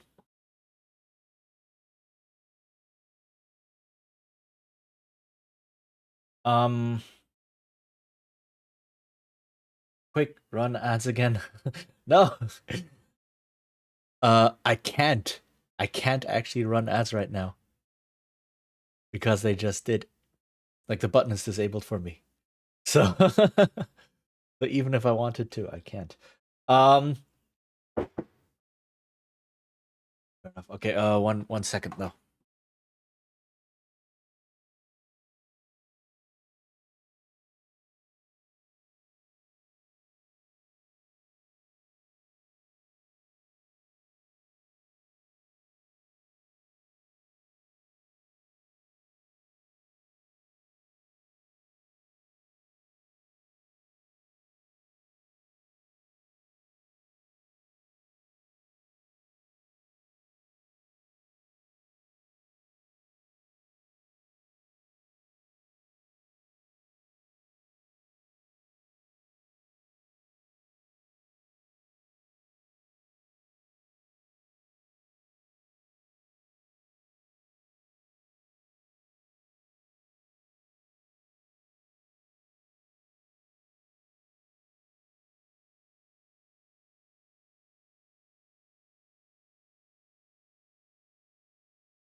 Sorry about that.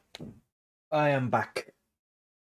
Okay, so um, I was thinking of there's two ways to do this, which differ a little bit mathematically, but functionally are the same for the player. So the first idea is at the beginning, I just I generate a random number, and then I can do things like subtract the mana cost of each spell, and then you check every time if that random number has then been reduced to 0 or lower. That's when it triggers, right? So at the start of a battle, for example, you just say um the mage or the channeler needs to cast 82 mana worth of spells. uh oh, dang. I was a little bit confused there. Hi, John Erico. I was like, Halo 7. What is happening with Halo 7? But hello. Sorry. Welcome. Hi. Um yeah, so uh yeah, so that was the first. So it's like at the beginning of battle you randomly determine how much total mana. Halo 7 confirmed exactly. I don't even know how many there are now. There's like Halo Infinite, so I guess we're done, right? Um,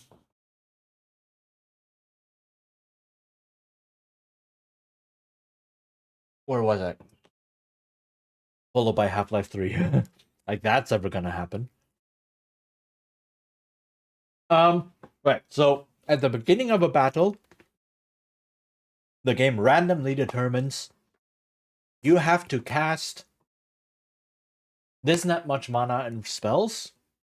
Subsult happen, anything's possible. Fair. That one also took a while.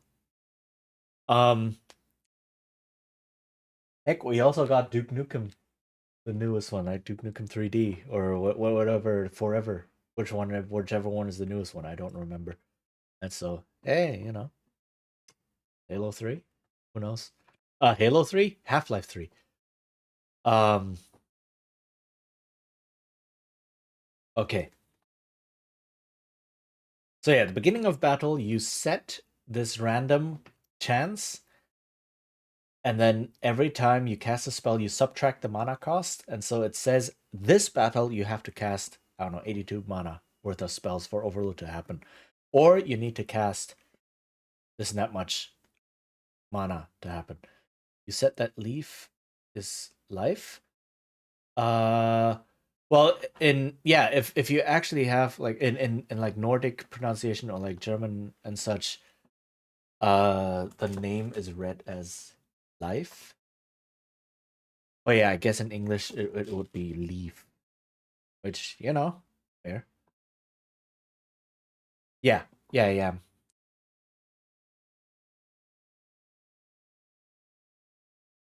Um, Guten Tag, Guten Tag, indeed. Hello. Mm,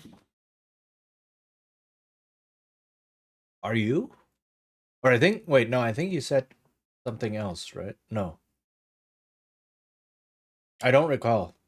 Like, if you don't want to say, it's okay. 9. Okay, yeah. Mm,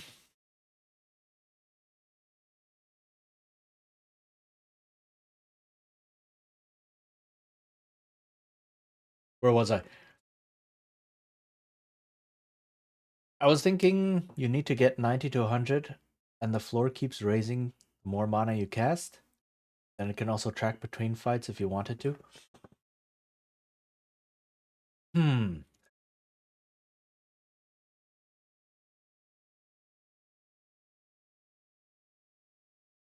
Yeah. So, um,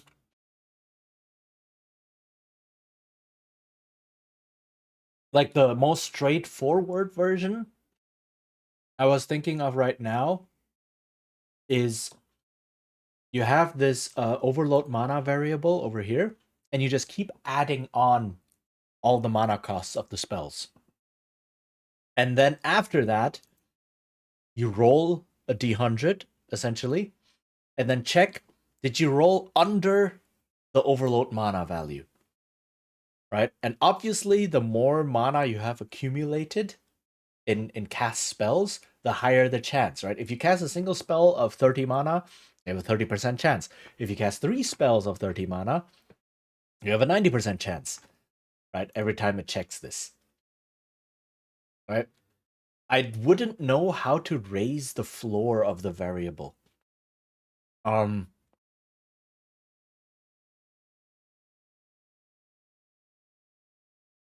it's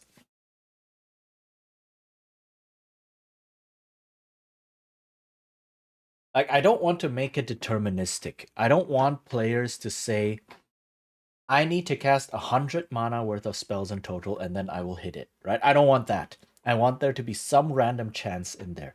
So the one random chance, the more straightforward one is you add everything so far, check against it, and then see if you get it. The other one is you check in the beginning, how much in total do you need to spend this fight in particular? Right? So in the beginning of the battle, you generate a random number, and then if the amount of mana you spend reaches that amount that you've rolled in the beginning of the fight, then it triggers.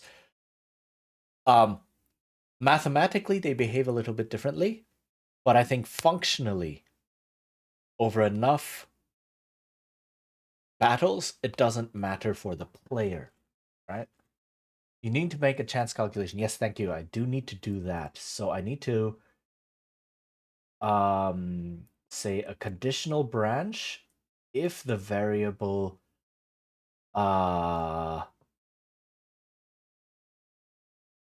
random chance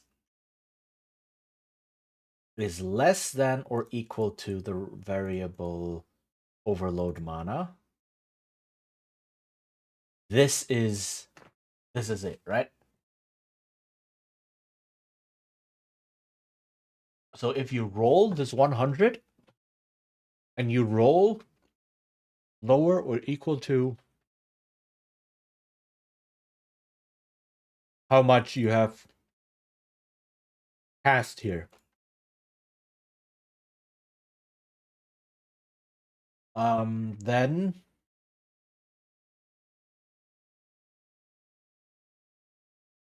you need to give the overload state to the player, but I don't know how to do that. Oh.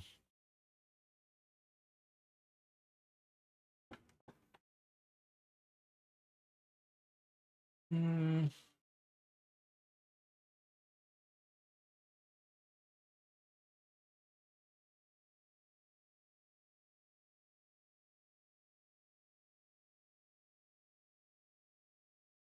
Hmm.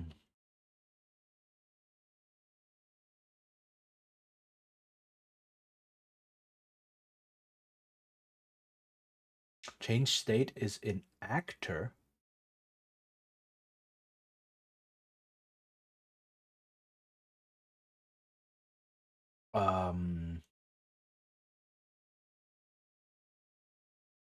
Actor. Change state. Thank you. It does exist.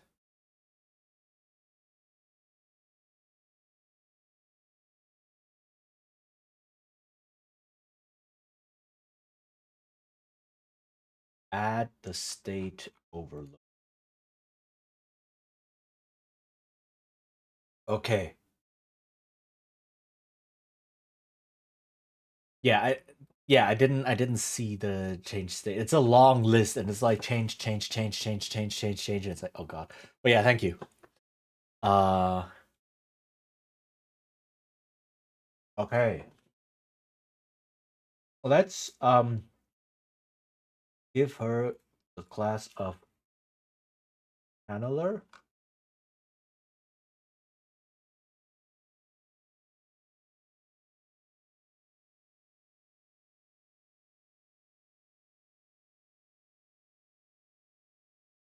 Where is skill? Oh, it was 159, right? Oh. Doesn't do anything yet.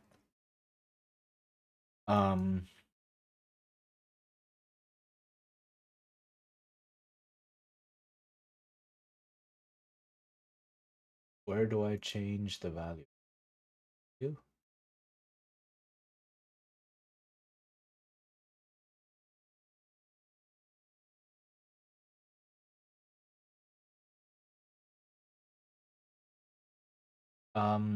Okay, skill. Flame on. I need to have it do something.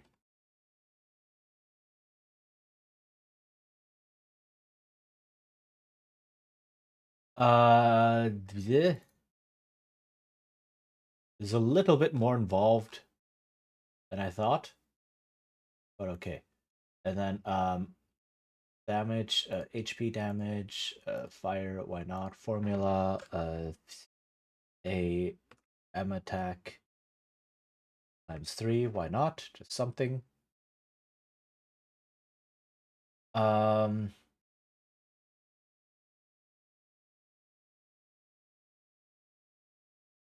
Occasion always certain hit. Yeah. And then we need an overloaded skill.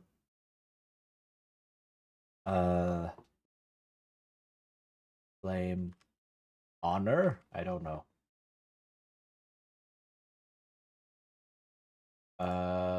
This HP dash. This belongs to the Overload.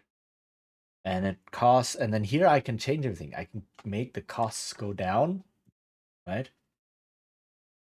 I can allow it to crit, for example. And I can do M attack, M attack times 6. But then I can also do other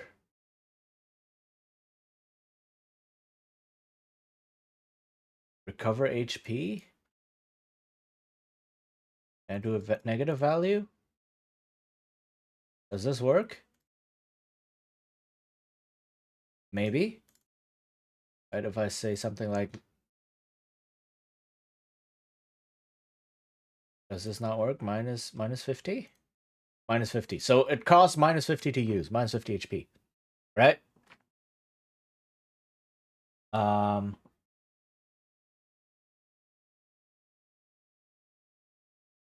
The minus recover HP will go onto the target. You are correct. Which is the enemy. Thank you. Yes, you are correct.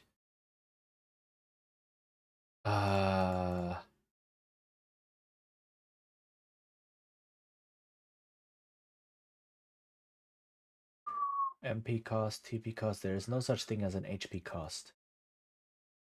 I can do that with an event. I can have it call an event which reduces this character's HP. I'm not going to do that for now. Maybe. You know what? I'll do that right now. HP cost. Change HP of her decrease by 50. There. That, or you can attach it to minus HP each turn while in the state. Oh, is that a thing?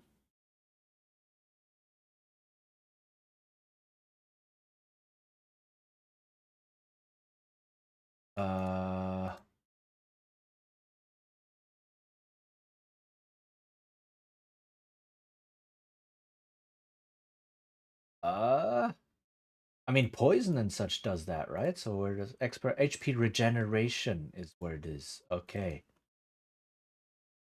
Debuff rate, state resist. Ah, here. SP parameter. EX parameter. Pharmacology. MP cost rate. I can do that.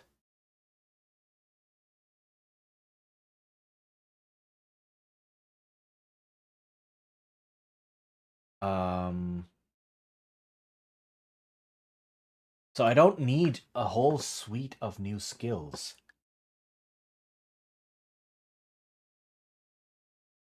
Right? I can use the same skills, but then do things like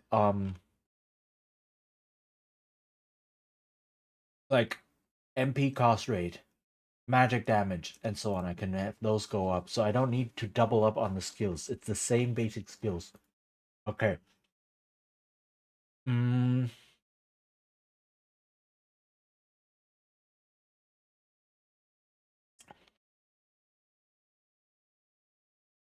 Minus 5%. All right.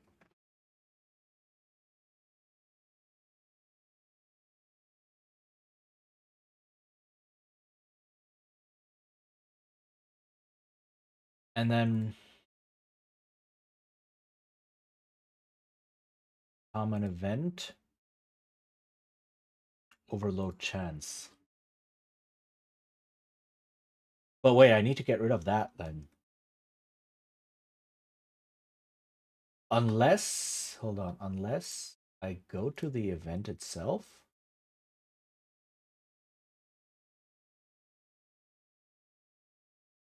And say if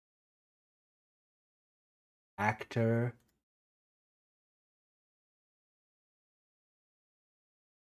has the state overload, then nothing happens.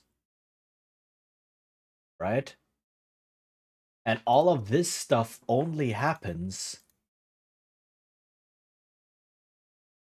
Oops. Hello?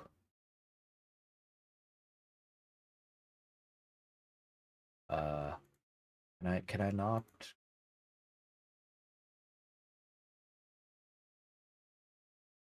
There.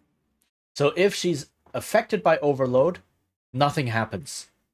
If she's not, then I run this whole thing to see if she enters overload. Right? And this way, I really do not need a whole skill category and different skills and everything. I can just run everything through here and it'll treat it correctly.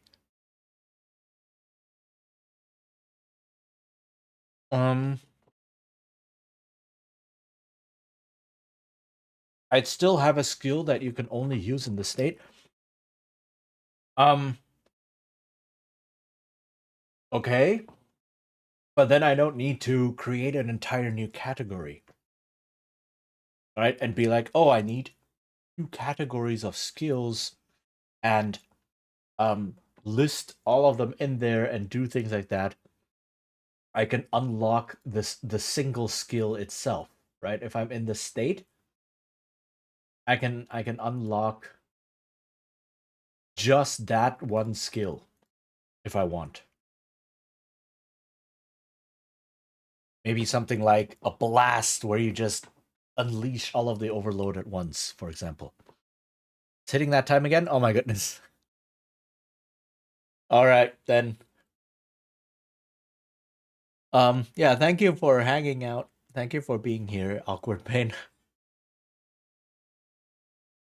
And I hope you have a good rest of your day or evening. And yeah, once again, happy birthday.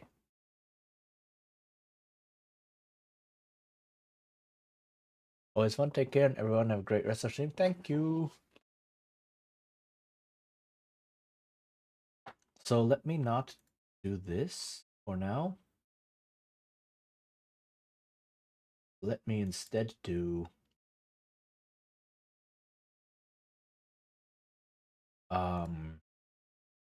MP cost rate 50%, so every spell is cheaper.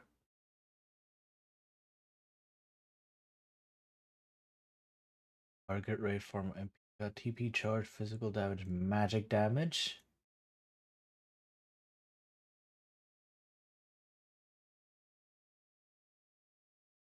If I change magic damage to 200%, I should double all the damage I do, right? Or is that the magic damage I take?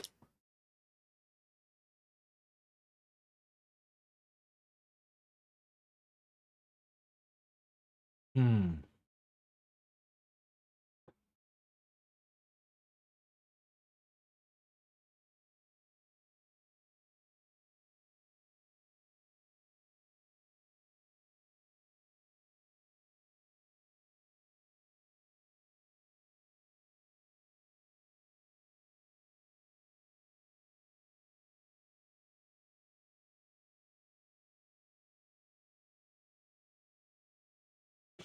Let's get rid of this one for now.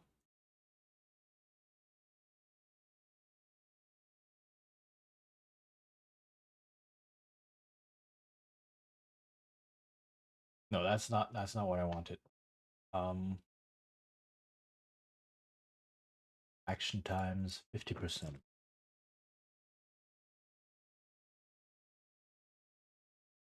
Okay.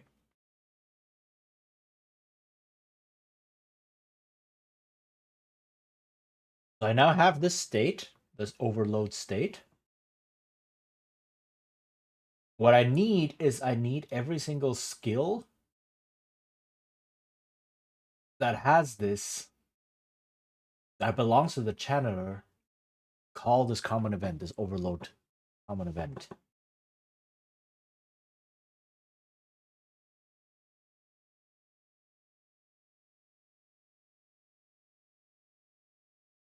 And then I need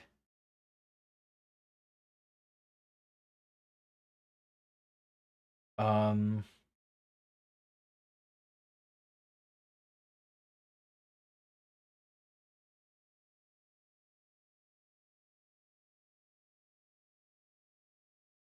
if Casey is affected by overload, I need to turn the mana count, the overload mana count to 0. To reset it. Okay. So, where do we have our starting party? Let's add her.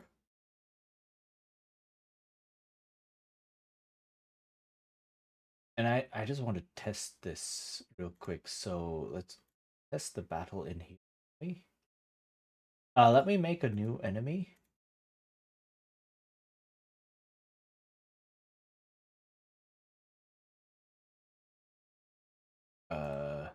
Whatever. Dude, sure. And then he has, say, a lot of HP, so he can last a long time. But he deals basically no damage.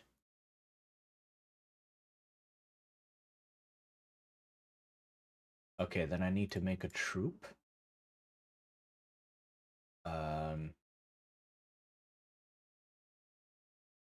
Oh, this dude doesn't have a name yet. Dude, there we go. Okay.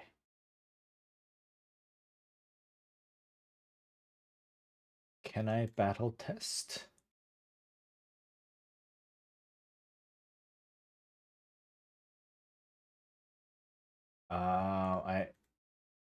There we go. With just, let me see. Okay. Let's test this. Oh my goodness, this guy is huge compared to my sprites. This dude is huge. Okay, dude emerged. Fight, magic, flame on. Oh, I didn't give it an animation, but that's okay. Magic, flame on. Ha. And she's entered overload. Now it costs 50. Right, I didn't give it any. Okay, I get it. Attack of the Giants, exactly. So I didn't give this any animation. Where do I give it an animation? Animation here. Hit fire. Sure, let's do this. And then when the state happens. I keep forgetting. Common event.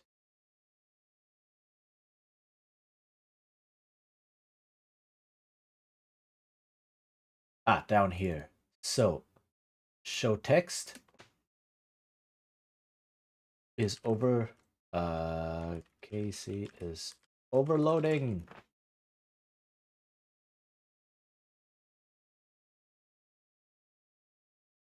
All right. Actually, hold on. I think I can put that into the state itself. If an actor. There we go. Casey is overloading. If the state is removed, no longer overloading. So I don't need that in the event, and that might make it very messy if it's in the event. Okay. Enemies, troops, battle test. Okay. Now we should actually be able to see something. Dude emerged. Fight. Magic. Flame on. Dude attacks. Okay. Fight. Magic. Flame on. Oh,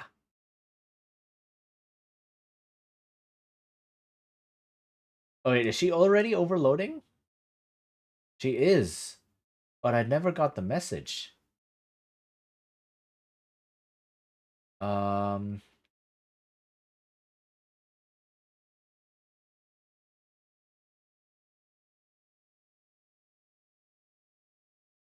Hmm. What if I do add it to the common event? Let's see. AC is overloading. Let's just check how this works.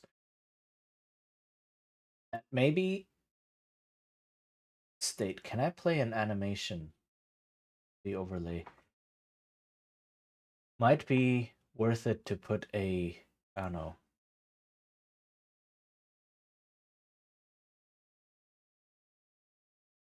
There is a way to do like animation or action sequencing and such. I need to find out how. I watched a tutorial for that, but I forgot how to do it. So.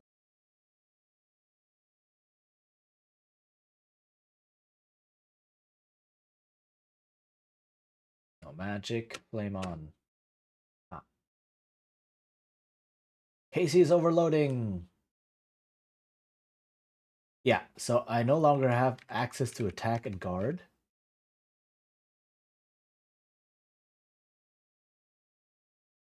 Ah, there we go. Oh, and there was a double. Okay, so having this up here helps a lot. I will need a different animation for it. The app normal is not great. Okay, but this works. This works. Now I can think, do I want her to have a chance to overload on the first spell, or do I want something else to happen, right? Mm. Like, for instance, I can say, instead of rolling between 1 and 100, roll between 51 and 151. And so the first 50 points of mana spent don't actually count. Or there is a 0% chance of getting it within the first 50 mana spent. Right? But that's like tweaking numbers, and tweaking numbers is just a lot of testing.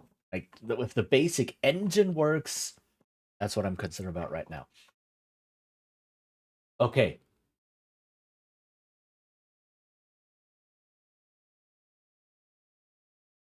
Can I do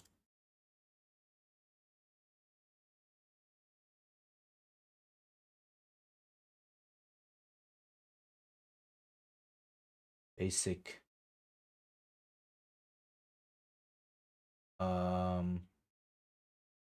sequencing?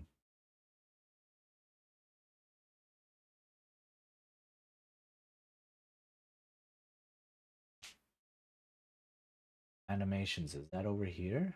No.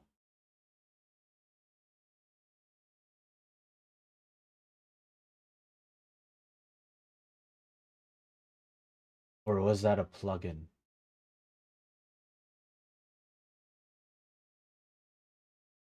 Let me check real quick. There is a tutorial.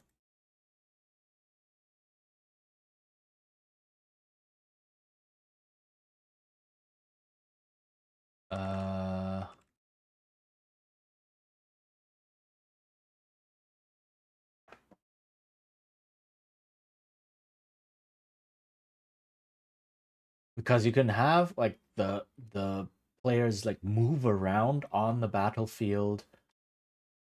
You can play animations. Such, is that in the battle or so?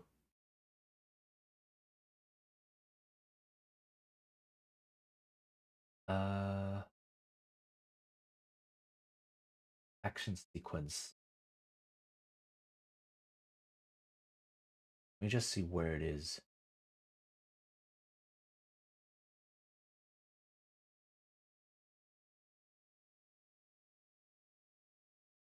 Okay, it is a plugin. Okay, never mind then. It is a plugin.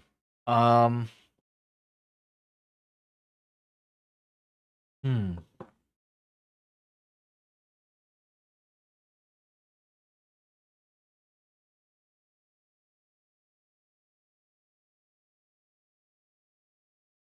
Okay. But it works.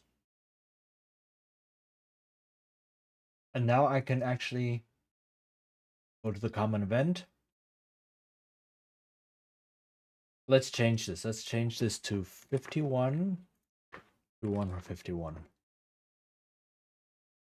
Okay. Because now, if I test this, right, and I use this on the first cast, there is no chance that I will overload because it costs 30 mana, but the lowest number that can be rolled is a 51. On the second cast, there is like an 11% chance that it'll happen, which is very low, but now it's possible. And then with every spell I cast subsequently, Casey's overloading. There we go. Oh, I'm out of mana? I'm out of mana. Okay, so what I need to do with this, I also need to give mana regeneration.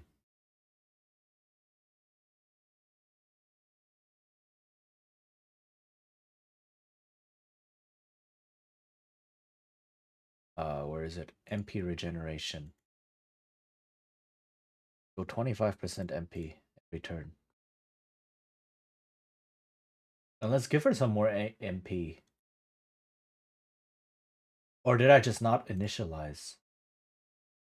I didn't initialize, did I?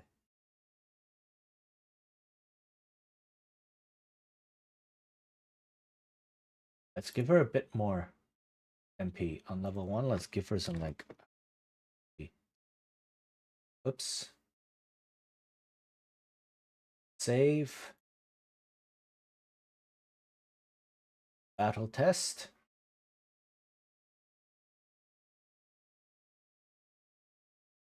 Okay. Ha. Cast this. Let's go. From now on, from the second cast on, I have a chance of getting overloaded. Still no overload. Casey's overloading. There we go. And now she should... There we go. She regenerated mana. Oh, that was the double chance.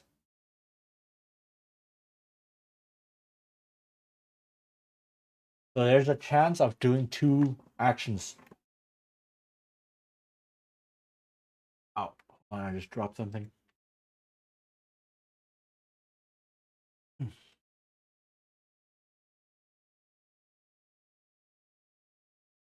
Okay. And then 4 turns later, it should wear off.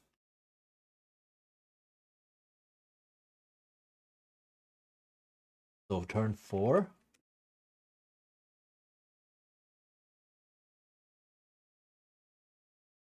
Casey is no longer overloading. And now she can do attacks. Right? And if I do this magic again, once again, she should have a chance of overloading again.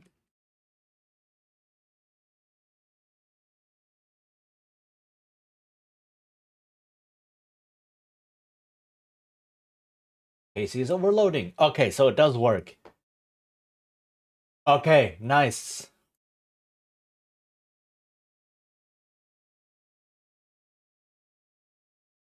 All right. So that worked.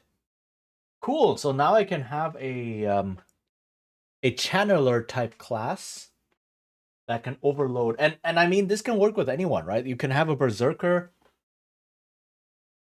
who gets enraged maybe by using skills and such.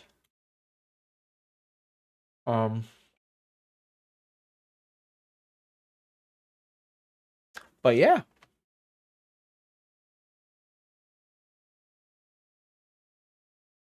Um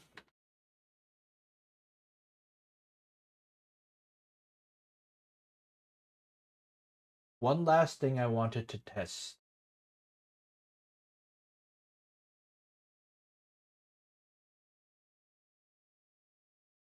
is this. Vitalina, what's up? What's up?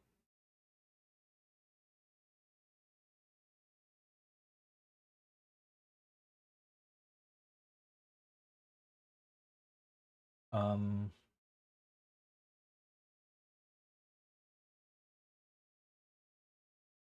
get location info. To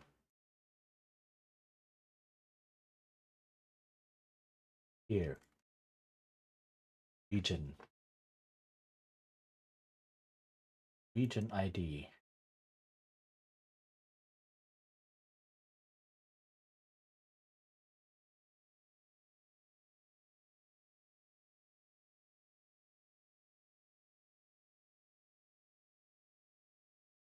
Player. Okay. If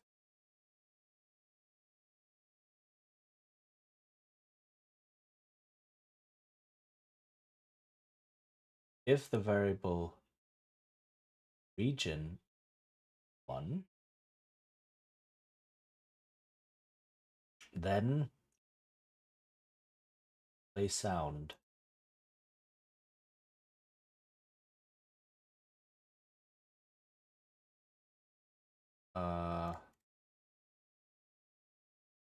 Whoops. Like a fire sound? Like a campfire sound kind of deal?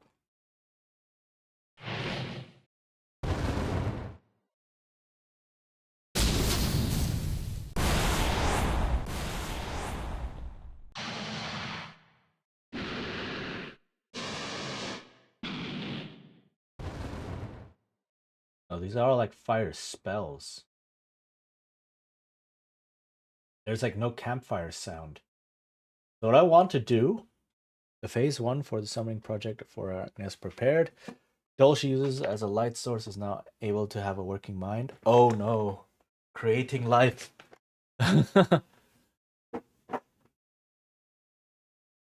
um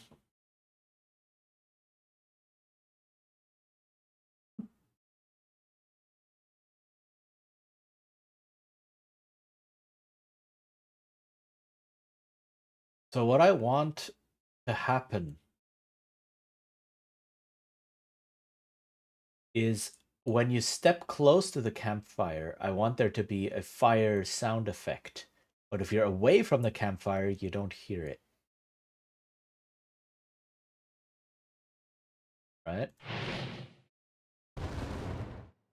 What if I do...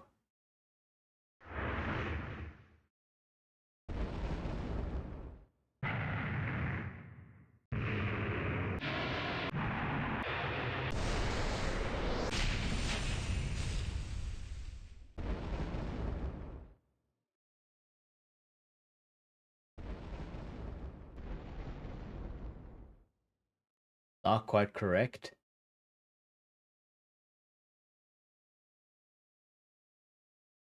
Okay, but then I should also place like region 2 everywhere else. Okay. So let's test this. For this to work, I need sound effect volume to like 20.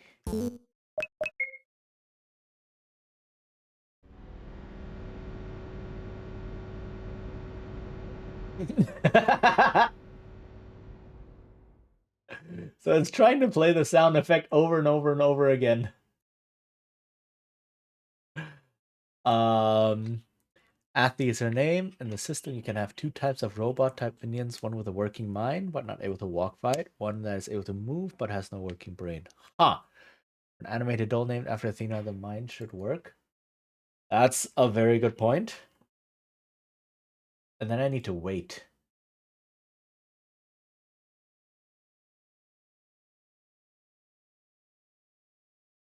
Let's wait something like 3/4 of a second.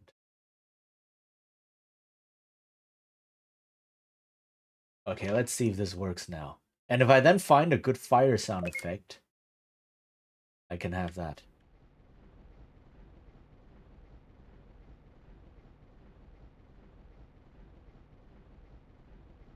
It's very quiet. I think I hear it. Let me turn it up a little bit. But I think it's there.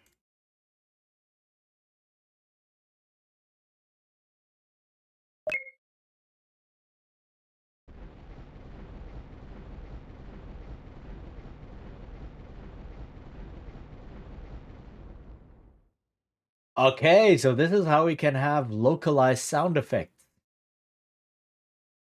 by using regions. So if I'm here, there's a trigger that grabs the fact that I am in the region around the fire, and so it plays the sound effect of the fire. There's no good fire sound effect in the game, in the base game, sadly, but it works. And then if I step away, oh, the fire sound effect ends. Awesome.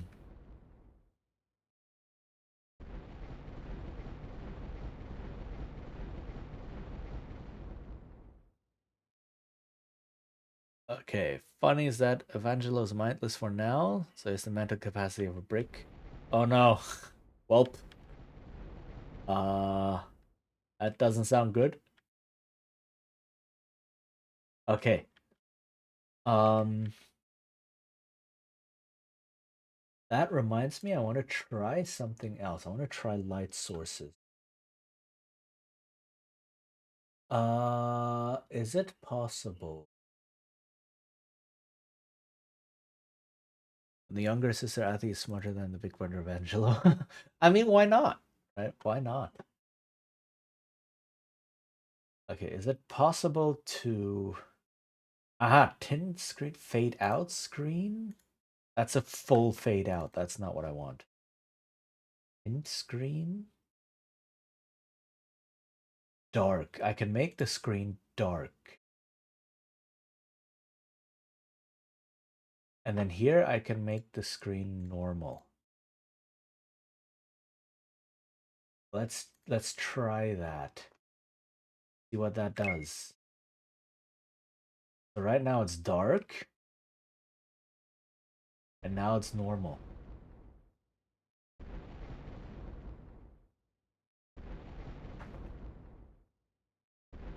Okay, that kind of messes with what I wanted to do because... Oh! Wait for completion. No, don't wait for completion.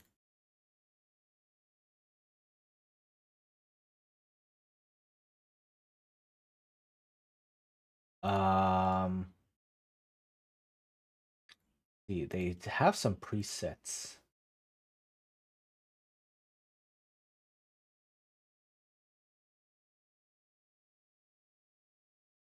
But Arachne wishes to make Evangelo smarter, so to be able to make a temporary mine for the doll sounds like a critical step into this direction.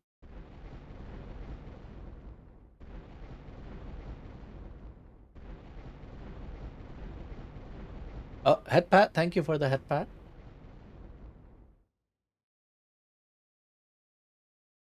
Okay. I mean, what are dolls for but to experiment in this game, right? That sounds a bit weird, but okay, what I want to actually see is there something like restrict the light radius? But I don't believe so. Hmm.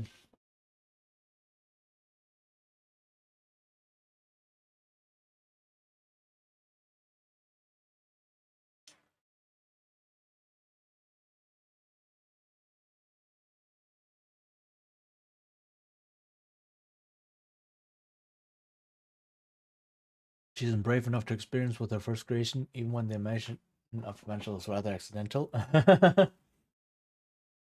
Okay, I mean, understandable.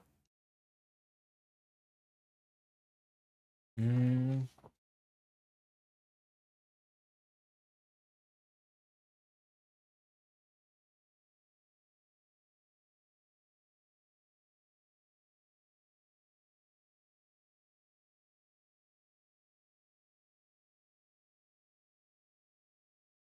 I have a thought.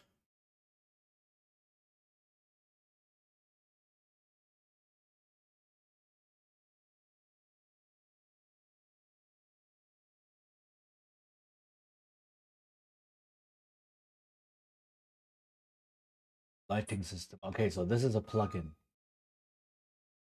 But I have a thought right now. What if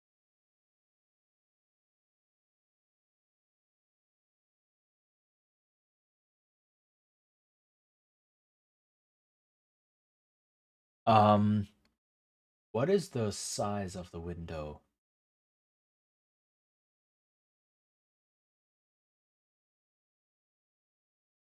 Screen width 618, screen height 624. 816, sorry. So if I make an image that is basically just those dimensions and this complete black except for the center cut out, and then just overlay that, will that create a light radius effect?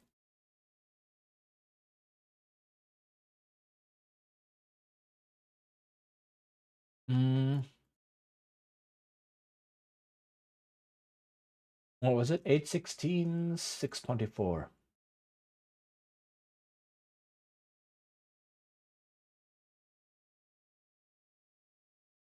Right? And all I do is I just turn it black. And then in the center, um,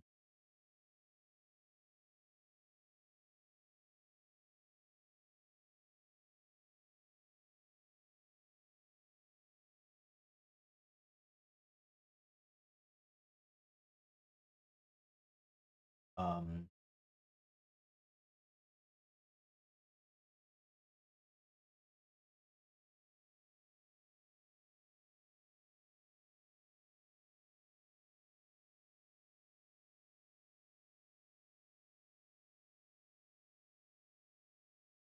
hold on, a bit more than I bargained for. It doesn't have to be completely exact.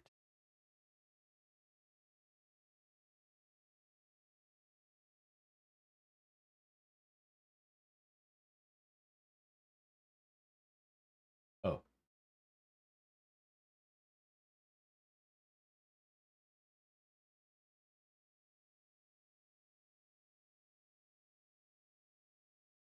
here we go. If I do this, can't see right now, but um,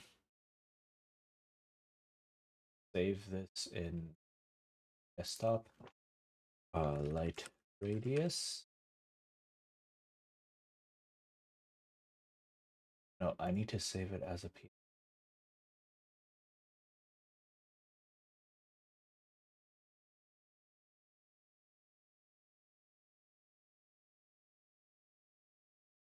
Right? And then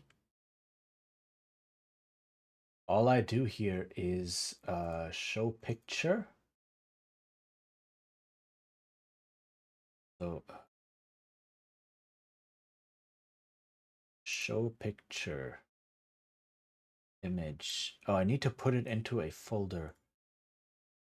What's the folder?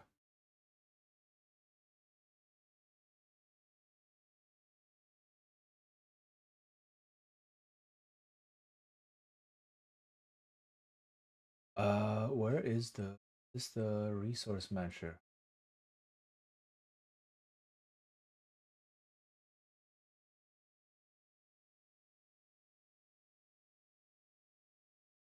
Okay, ads will appear in about 2 minutes. I will figure out where the folder is during the ad. And I will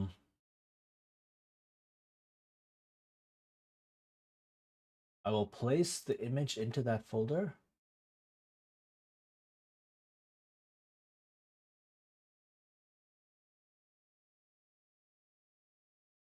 Um Currently I don't know where they are.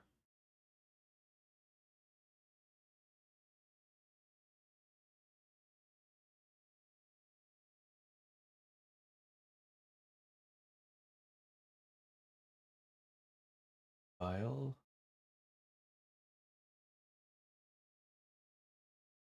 It. Open folder. Aha!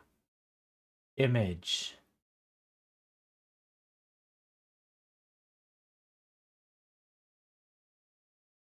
Can I just place it in here? Is that a thing?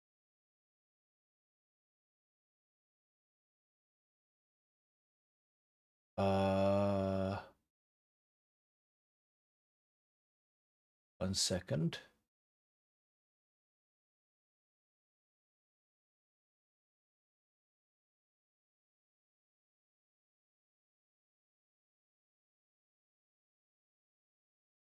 So how did I get it? I got it. Game, open folder, image.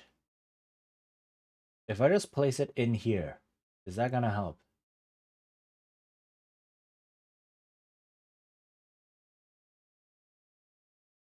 Or do I need to... I need to actually put it somewhere.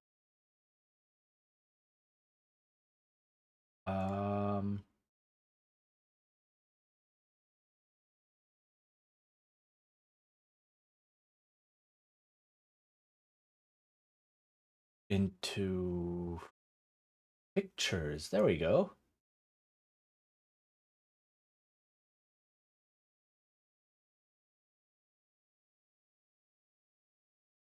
Endure. Ah, In there we go. There was the enduring, grow line. strong. All right. I will also take this moment to eat something real quick.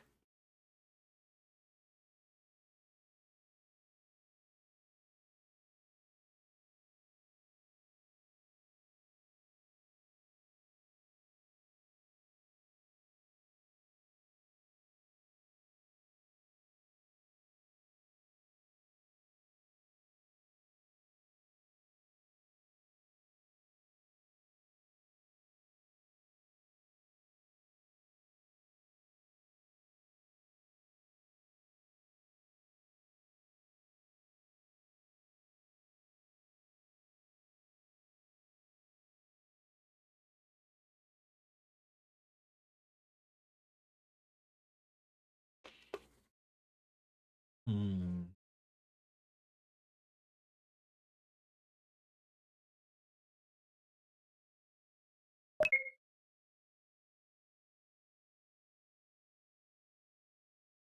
Ahaha.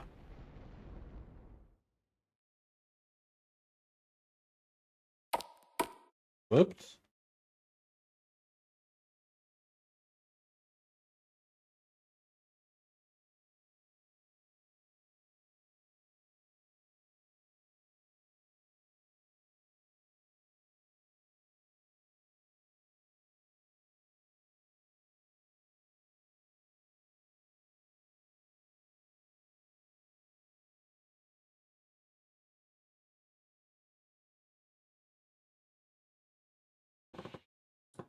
The DM and another player suggested that Arachne might use another ability to represent the full capability of her Golemancy powers.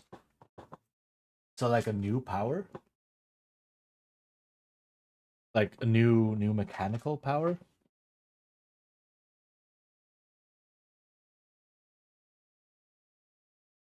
Hmm.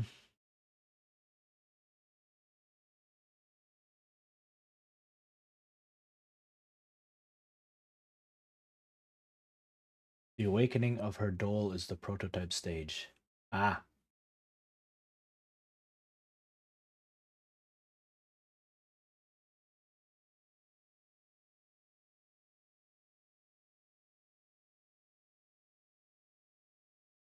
Okay, hold.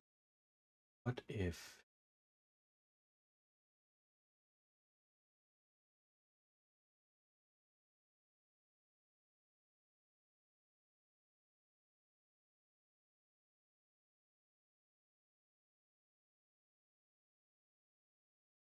Are we back? We're back. Okay.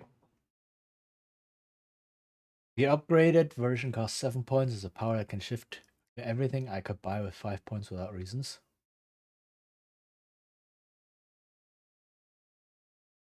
Wait, so it's worse?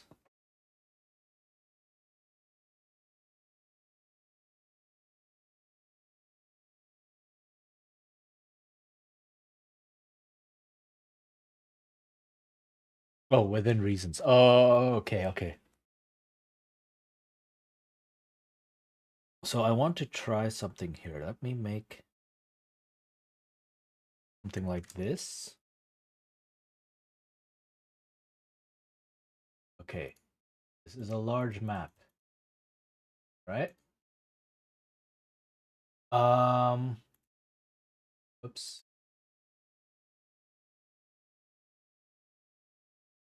Yeah, let's paint. Hold on. Edit. I don't want this to be overworld. Let's go dungeon. Why not?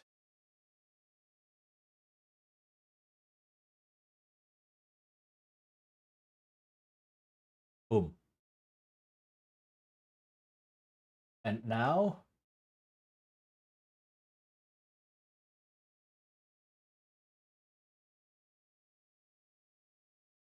do this. This should be good enough. I'll probably calculate it, right?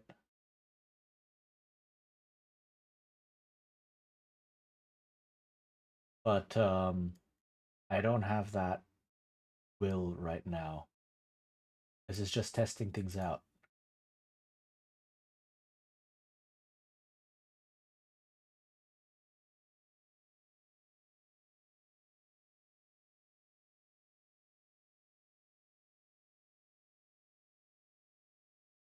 Okay, and then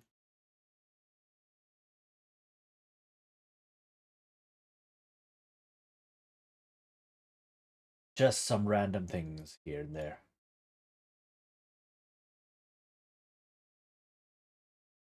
Player, and then put an event up here.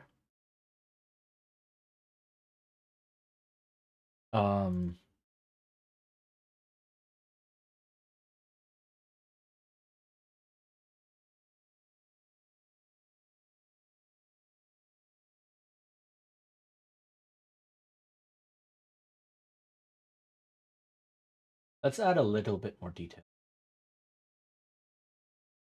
Just because we can. Right, so to make sure that we're actually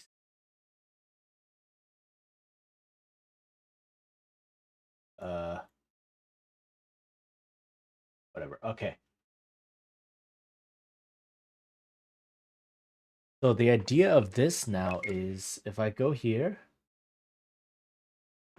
I forgot this event needs to be.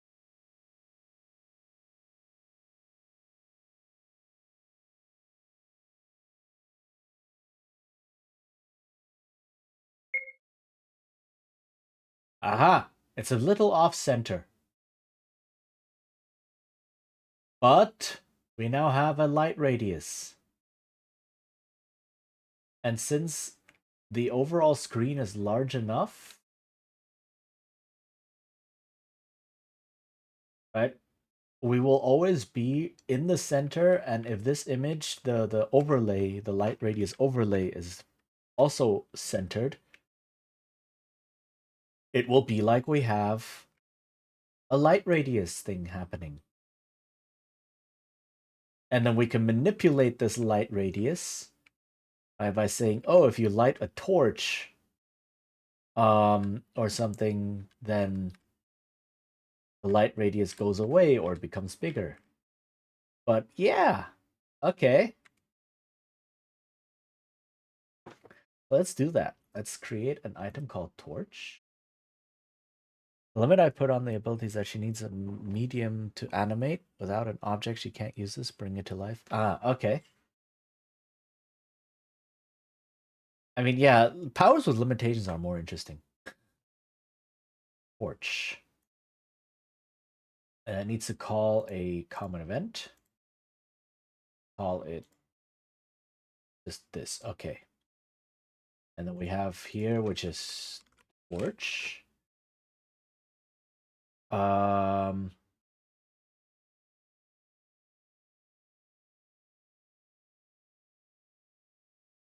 Which flips a switch.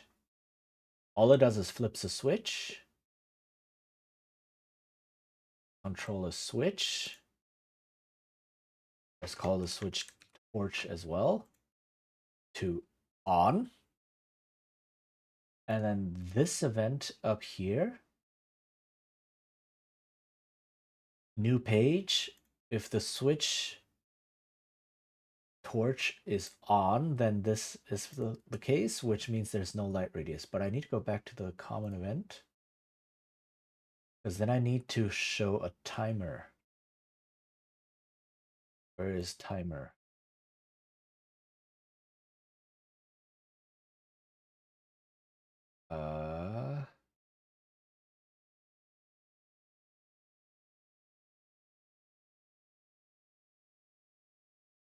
There was a timer somewhere.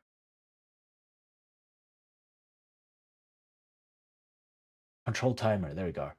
Start, and let's have the timer at 1 minute, just for testing purposes. The idea is that I might buy a pouch with toys and a few items in to work with that. Okay.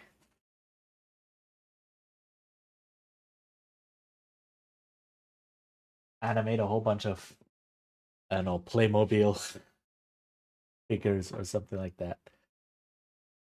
And then after that,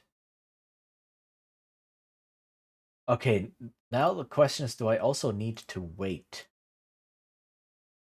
Or does the timer just say,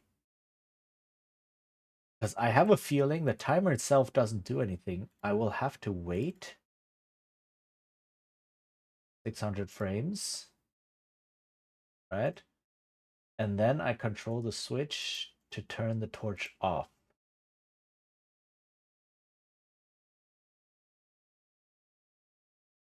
I feel like that's what I have to do. Okay, so I don't actually have the torch.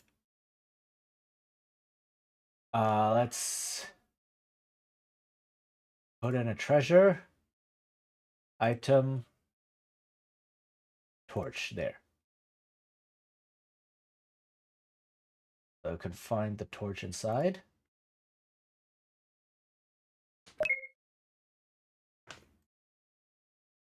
Okay. Torch was found. So right now we have this light radius thing happening. And if I use the torch,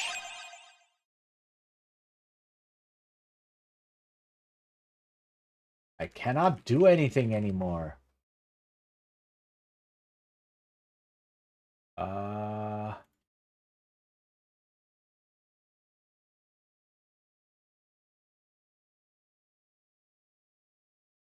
Okay.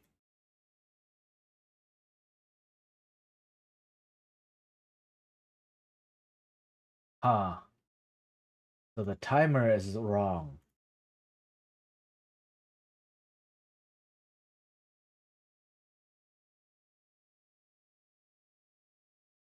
What if I just have this?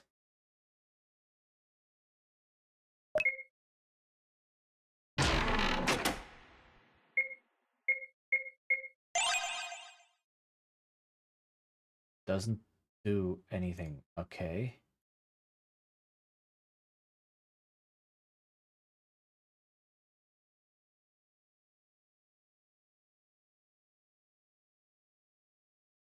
So the item calls the common event torch. And then the common event torch switches this flicks the switch on. And if the switch is on, I need to I need to erase the picture. Aha. Okay.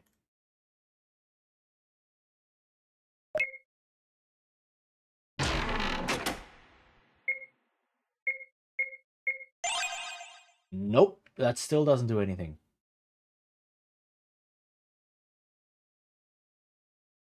Huh.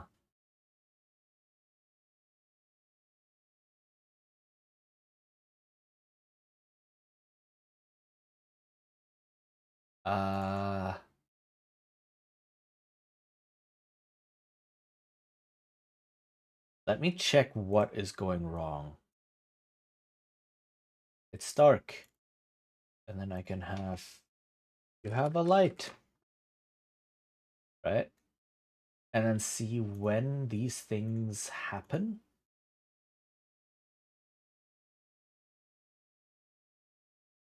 To see what the timing is. Oh, it just okay, never mind, I forgot.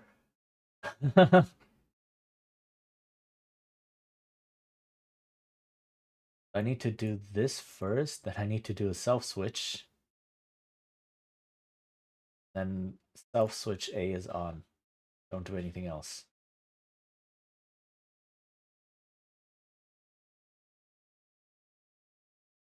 And then also self switch A on and then return to here. Okay, okay.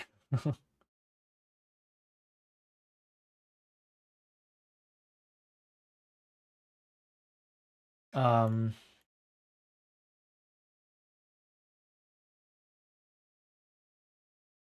and then when this is if the switch torch is on, you need to turn the self switch off. No, that also doesn't work.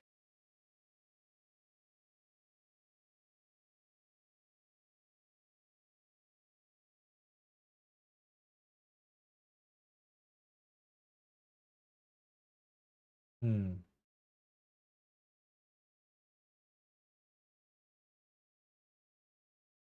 Ah, I know, I know.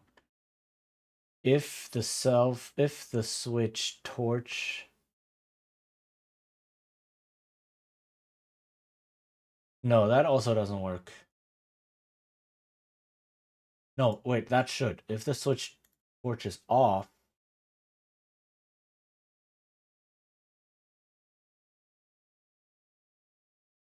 No, that will create an infinite loop.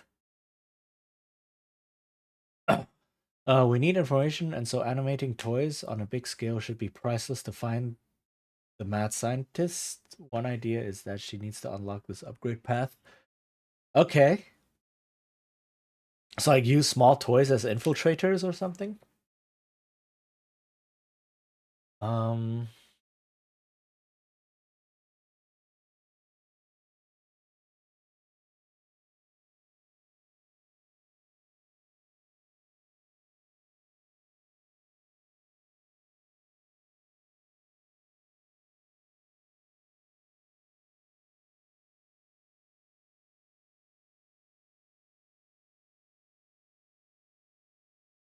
1 minion draft I have are small spiders who can go invisible. That's her eyes and ears. Okay, yeah, so small infiltrators. I keep thinking of like the army men figures in Toy Story. That kind of deal then.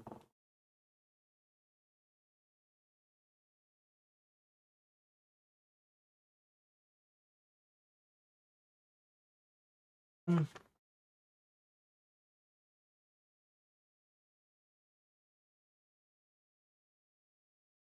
Okay, this is getting a little bit convoluted. The classic toy maker by trade. Yeah, true. So maybe not the little army men figures. Well, even though I guess army men figures are classic by now.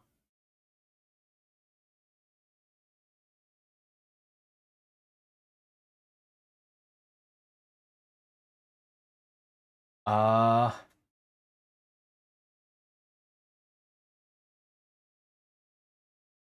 so she can make the objects she creates as her golem's base. True. Uh okay, how do I do this? Um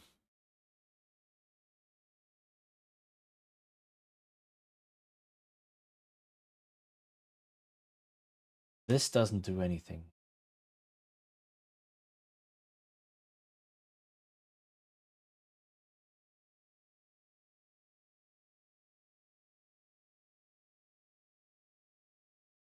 Um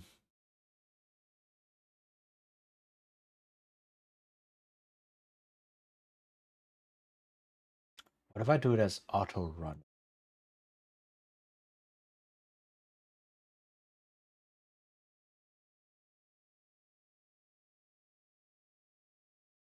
Right, so that it just runs once.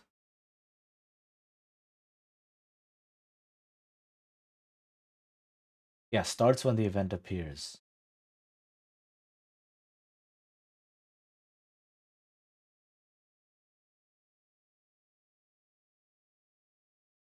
Let me test this. So, and the name Arachne, the puppeteer forces her theme a bit. Yep. It's dark, it's dark, it's dark, it's dark, it's dark, it's dark. So it just keeps repeating.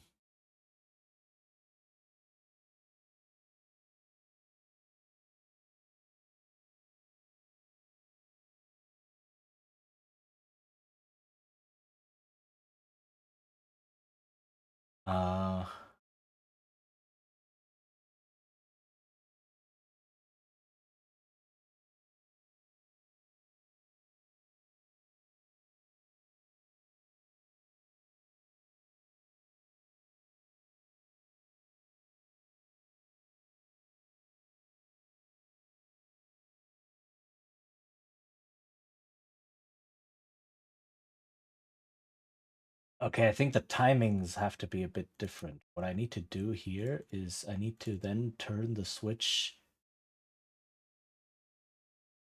of torch off.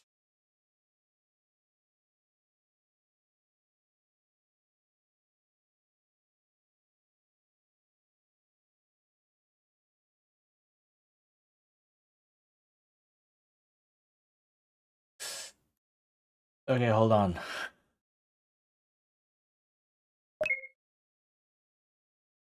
One idea were butterflies made of ribbons. They can spread sleeping powder, but also operate as spy. That is very powerful. Okay, first off, let me turn off the sound effect volume again.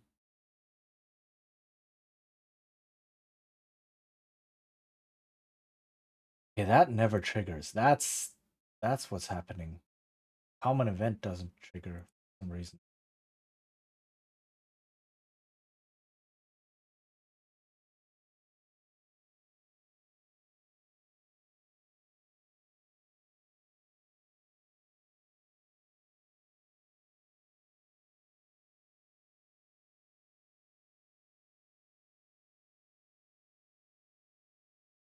What if I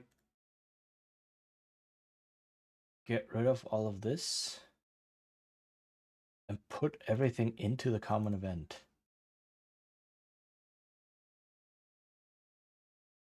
So no switches, no nothings.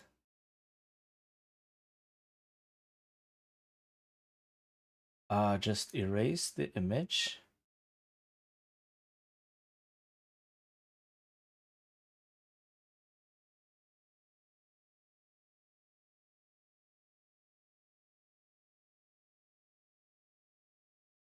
Have a text say, you have a light. Right, start the timer, and then after the timer, will the timer actually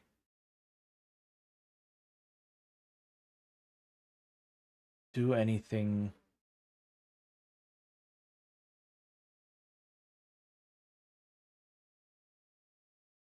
Oh no, and then I have to put a conditional branch, right? If the timer is less than or equal to 0.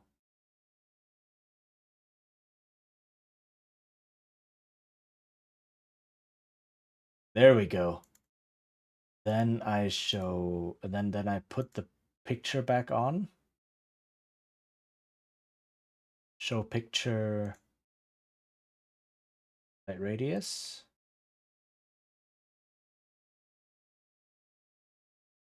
And then say, it's dark again. And end. Okay. Does that work?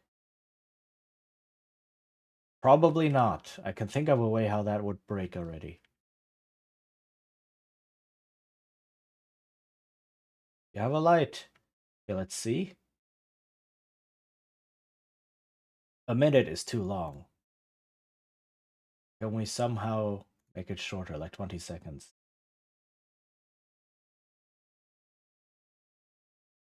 Yeah, we can.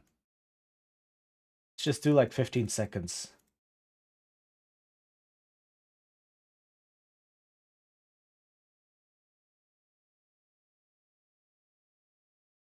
Get the torch. And then with the torch, we can see everything. Wow, so bright. Then we have the 15-second timer going down, going down.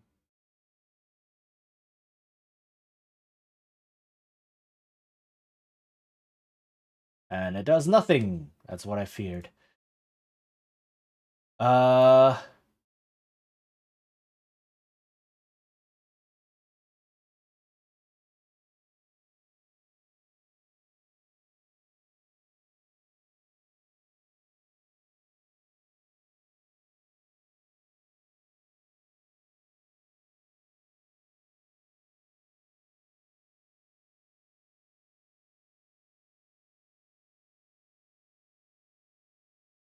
uh,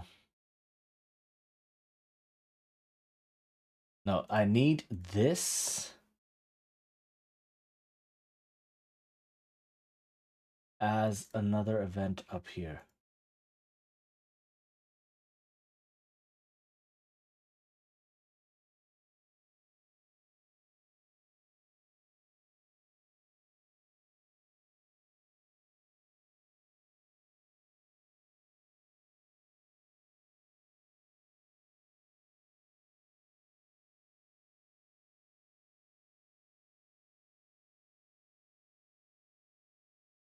But then this will run over and over again.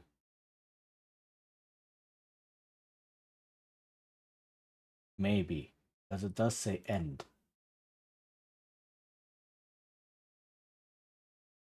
Let's check. Also, let's make the timer even shorter.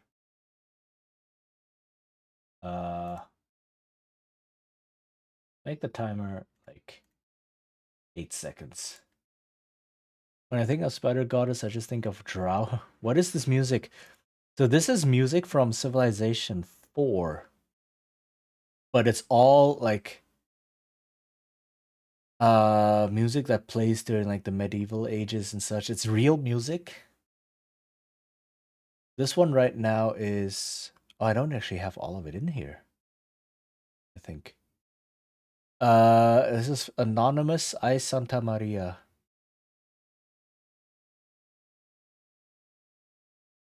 I think there's more music that I failed to put into this playlist. But this is all like the in between like the Renaissance, medieval age, etc. music, industrial age music that is based on actual classical music pieces from that time period. And I just made a playlist, and I think I'm missing some things. There's more stuff I haven't put in yet.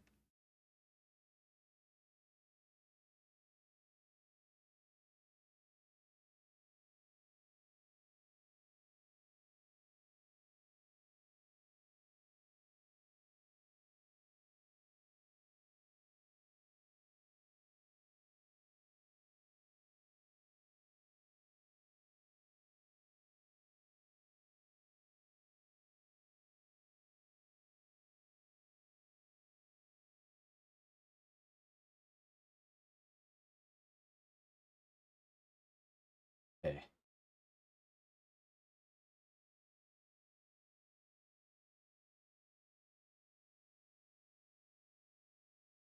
Um.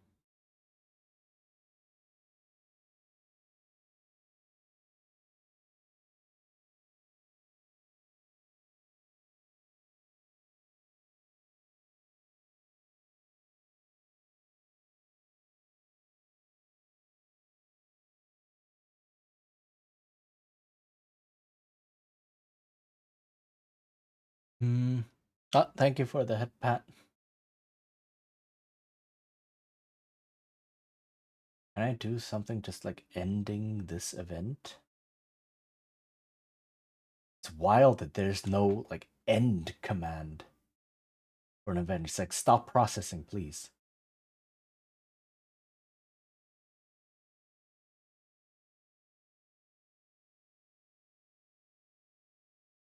Exit event processing. Hope that works.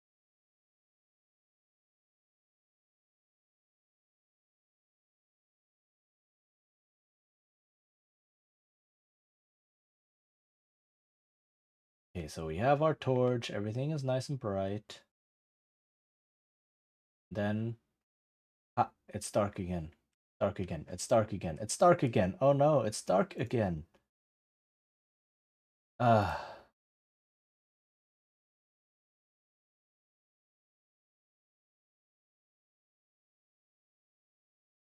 Let's make the timer even shorter.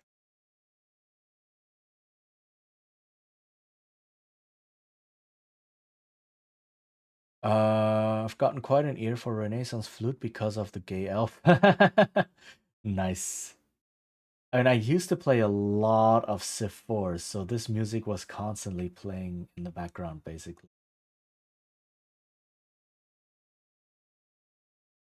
It doesn't work. Uh,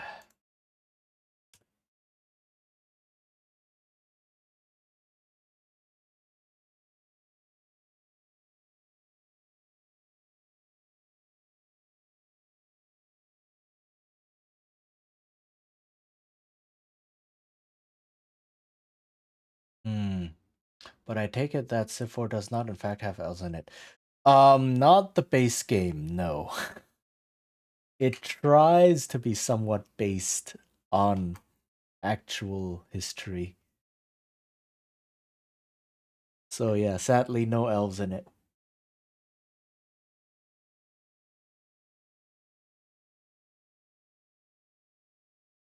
Um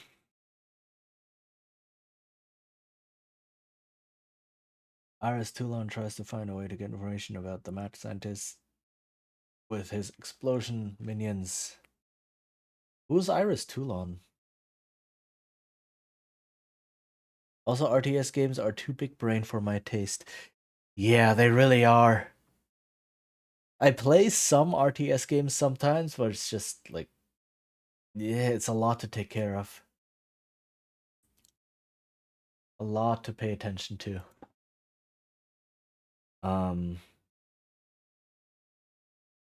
Like at least with things like 4X games and such, you can pause the game.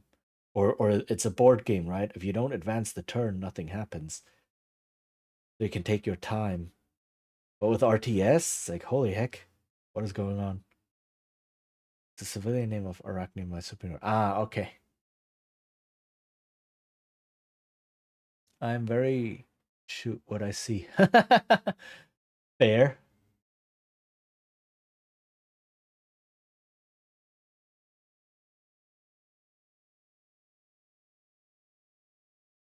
Okay, so I cannot have it in this...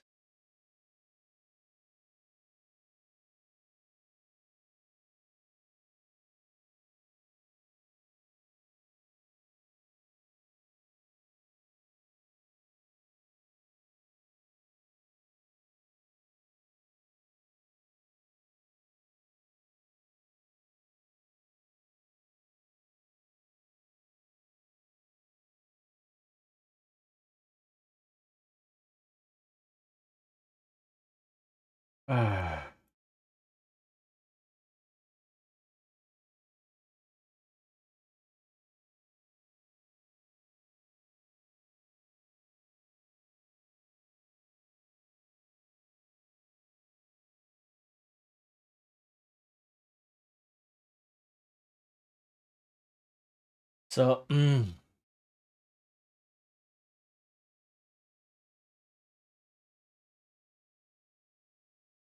tries in her not hero time to find a method to stop the mad scientist. I mean, fair. If he's causing so much trouble, right? Then why not? I'm despairing a little bit here.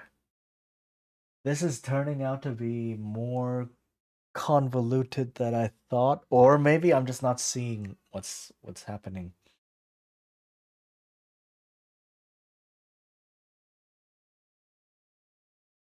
Okay, so the idea is I have an item called a torch.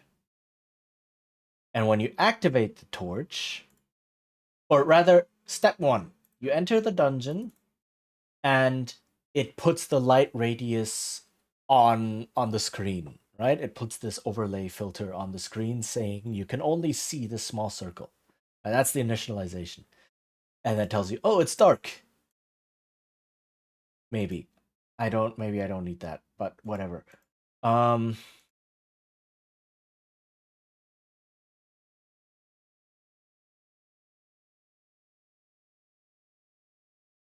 Right? But that's the initialization. And then you have an item called a torch. And when you use it, it calls the common event torch. And what that does is it raises the light radius overlay and then tells you, oh, you have a light. And then it starts a timer, right? Because the torch only burns this long.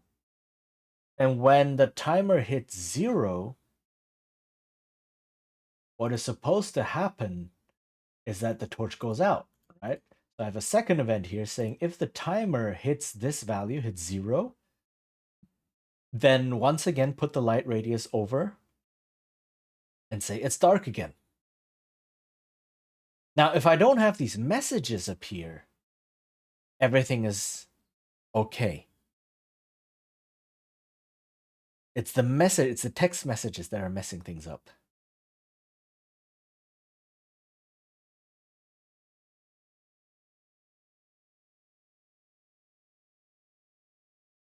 So let me see if I can do all of this.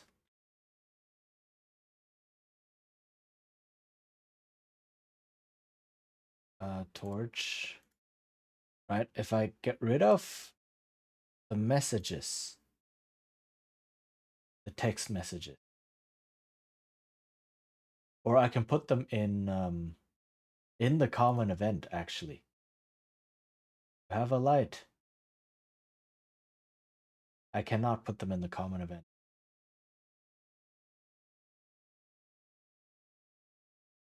You blew up the hero base and the girl that asked for help. The poor girl was experimented on, transformed to a cyborg. That is rough. Holy heck, that's a really dark campaign. What the heck? Okay, now I cannot move at all. What is going on? Because it's constantly trying to show the picture.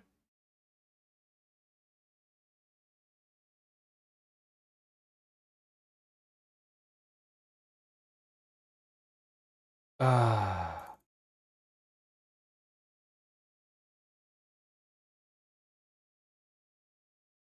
Okay.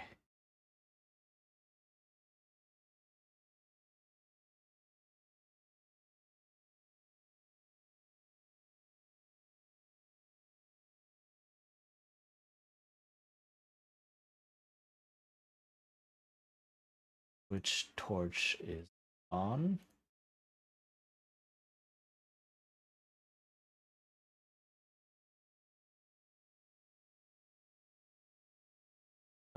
It's dark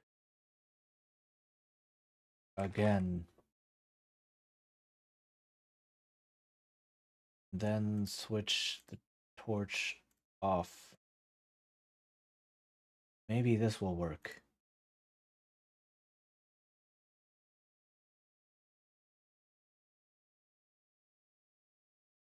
Maybe this will work. Nope. Still cannot do anything. Something went wrong.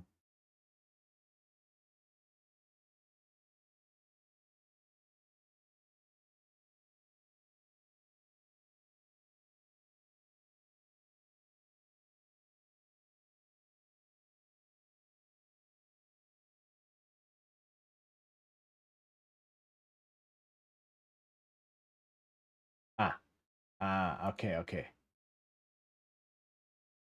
A reasonable arachnid tries to find a way to dig up information about the guy. Very reasonable. Okay, now I can move. Torch was found. Torch, you have a light. And then it doesn't trigger? The light doesn't go out?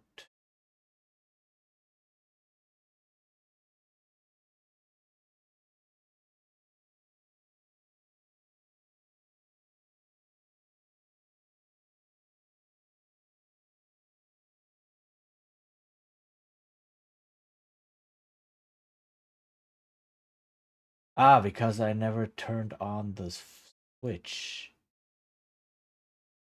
Why did I not turn on the switch? Is that why things didn't work?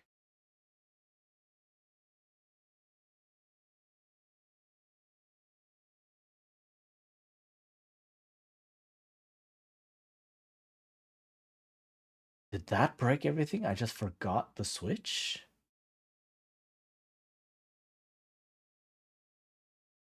You have a light, and now... Oh, it's dark again. Ayo, it works! Okay, now it works. Ah! And if I get a second torch... Now this is the test. I need to get a second torch. And see if it works again. If I can repeat it. Sadly, she can't build her minions yet to find her information. Well, then... Grind is on, I guess. You have a light. It's dark again. You have a light. It's dark again. Okay, and now it just breaks. Okay, so it doesn't work a second time.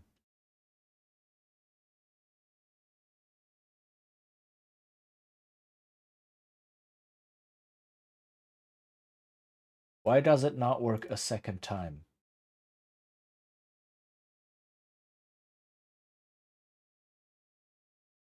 Because the timer starts after the switch is on. Okay, let's test that.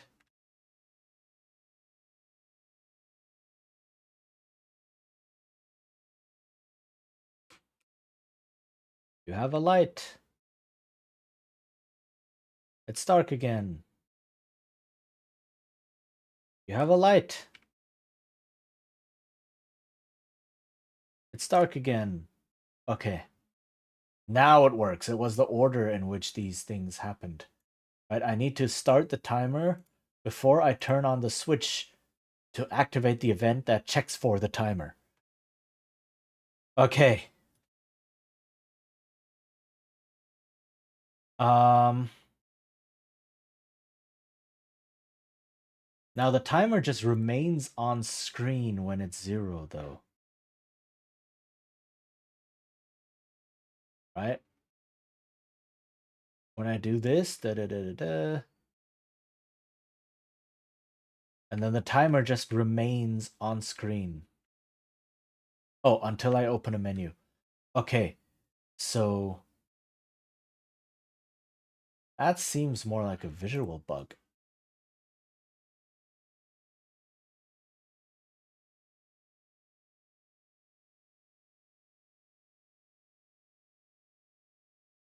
For that project, I need a few more points to work that out. Right. Ugh. Oh god, but I think we got it basically. Mm. Yeah, I don't.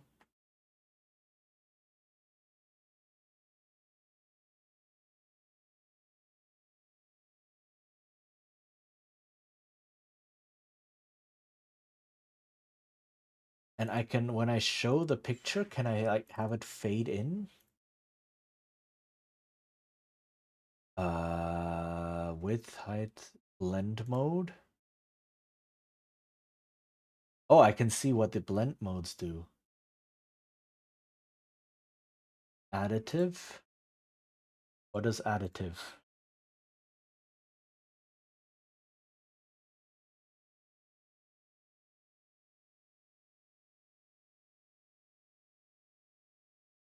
Right. I think I remember.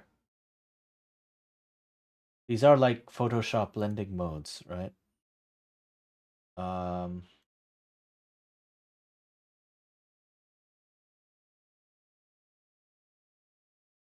Multiply.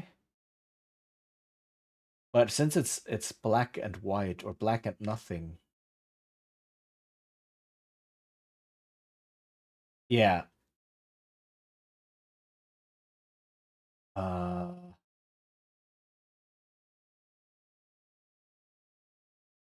It shouldn't make too much of a difference. Screen. There might be some interesting things to do with that. At least when I wish to have it as a permanent power, as a one-off, as a spell artifact she created, might work as a prototype. Okay. I can probably do things with colors then. Okay. Let's just leave it as is. Normal.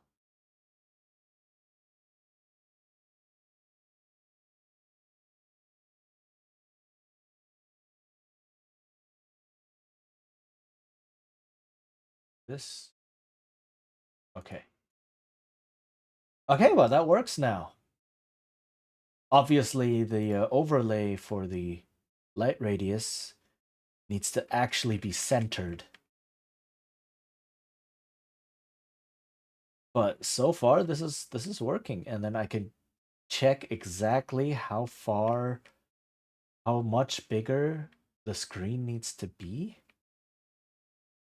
How many tiles for the overlay not to move. But yeah. This is working. Dang, okay. So now I can do this as well, and then I can do like a light spell, for example, right? I don't need an item, I can do a light spell, and then that does the same thing. Um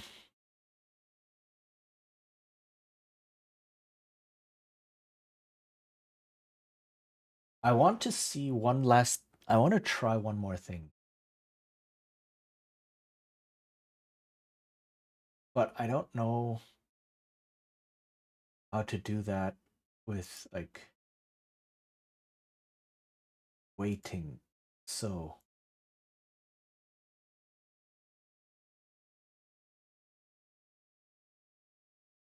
can I zoom the image?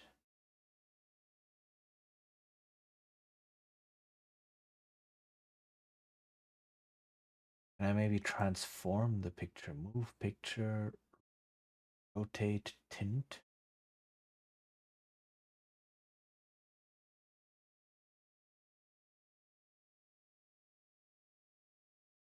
Yeah, I can move it, but I cannot like zoom it or something. Um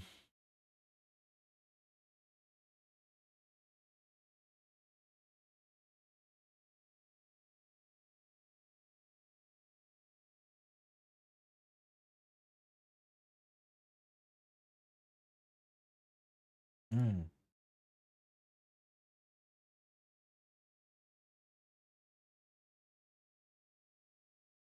I can reduce. Okay.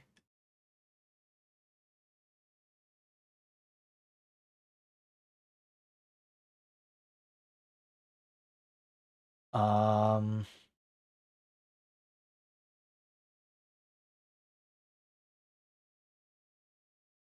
like I cannot have an internal timer, I think.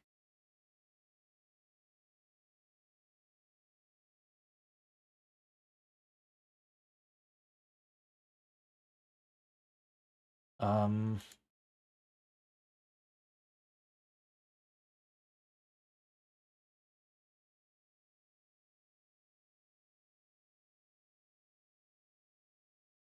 hold on.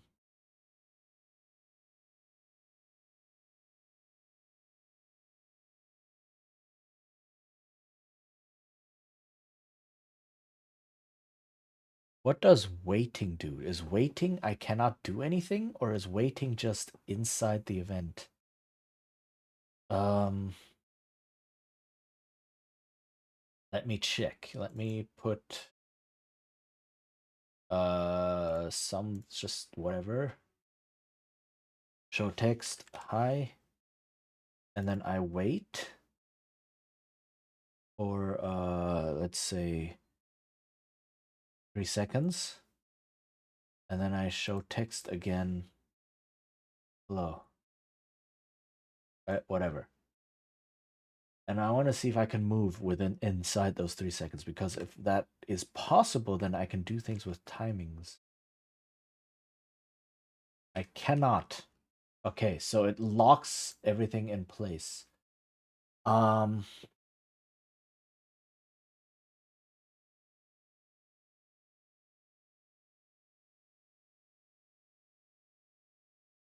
that's because I'm currently in this event, but I have an event somewhere like here. I have an event here that uses waiting. All right. And that works because it's parallel. Okay, I get it. It's parallel. So it just runs along with other things. Um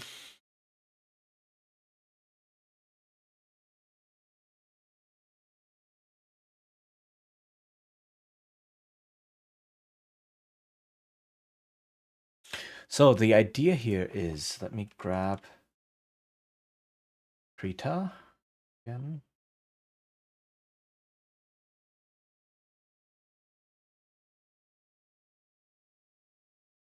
Open the file.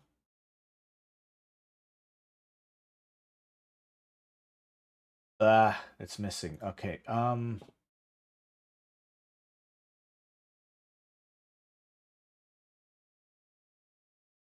Let me do something else then. Let me use something else before I go mad.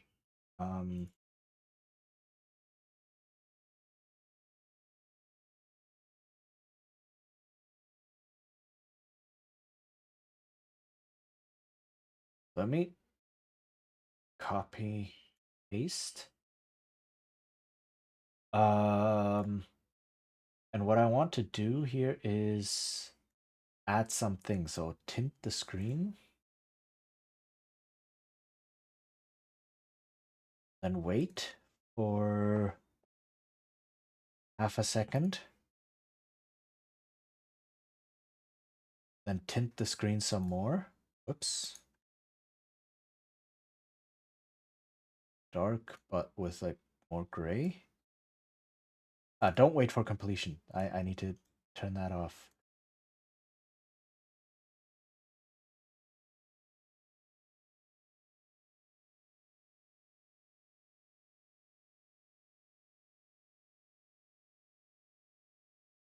And then wait half a second.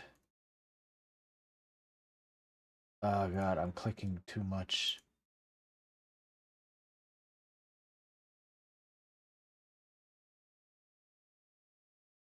Right?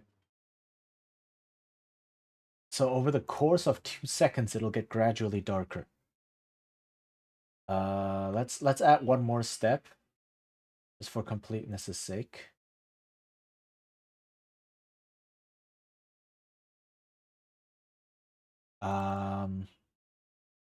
Tint the screen dark, but with extra gray this time. And then wait for 30 frames. Okay, let's see if this works.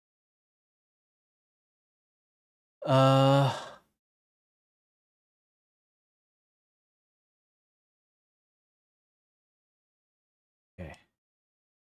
You have a light, and then when this counts down, whoop, it's dark again. Okay. So it wasn't too noticeable. But it does work.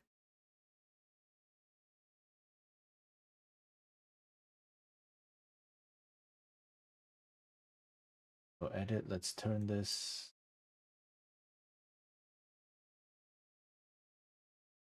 here and then make this even more noticeably darker.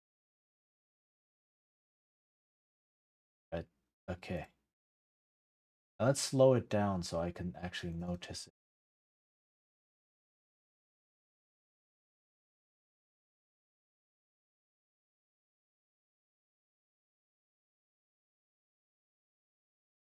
Uh, 60 frames. 60 frames. And all of these into 60 frames. Okay, let's try this.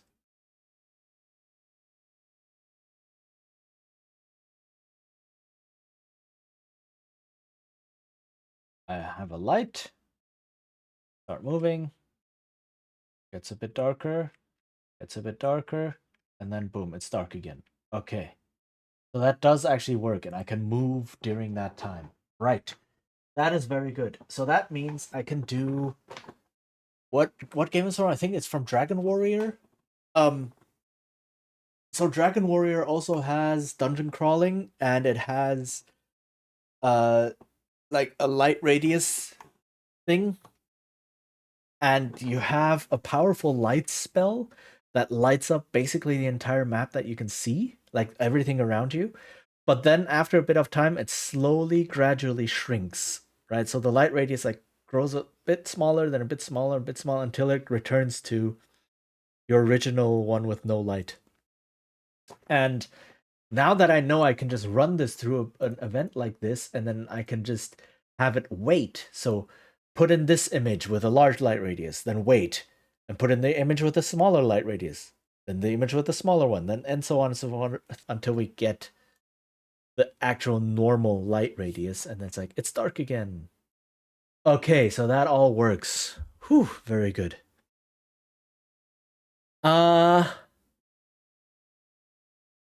Right. Let's see, what time is it? It's almost 4. I've been going for about 4 hours. I think I'm done for today. Got quite a bit done. And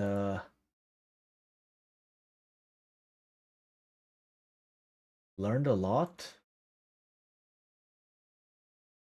What did we have? Yeah. Got something done. All right. So let me snooze the ad because I will look for someone to raid. Let me go back here.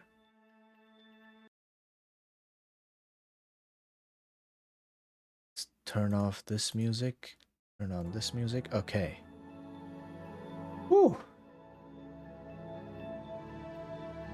All right.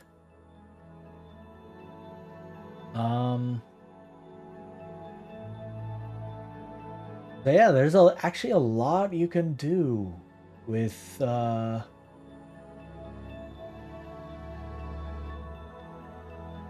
events. That's really good to see.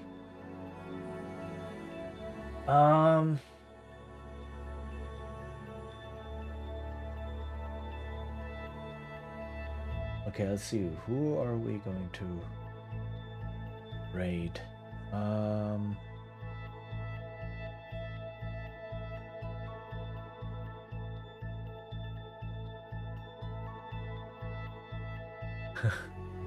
Does that phone? Yeah, ignore that. I snoozed the ads. Let's go say hi to Jackal. We haven't said hi to Jackal in a while. It was Jackal who's currently playing some Hunt. So Jackal, we used to play V Rising together way back when. And yeah, so let's do that. Raid, I'm a Jackal. So yeah, also okay. Holy heck. Wow, there were a lot of you here today. Thank you so much. Very much appreciated. V Rising, how are the vampires doing? They're sleeping right now. We haven't played V Rising in so long. But yeah, that's where I know Jackal from. It just started Hunt Showdown, I think it's called. Yeah. So go say hi to him, and then I hope I will see you all again on Monday for some Baldur's Gate. Baldur's Gate 2! Chapter 2 of Baldur's Gate 2. Okay. Yeah, thank you all for being here. Very, very much appreciated. Take care. Stay hydrated. I'll hope to see you all soon. Bye-bye.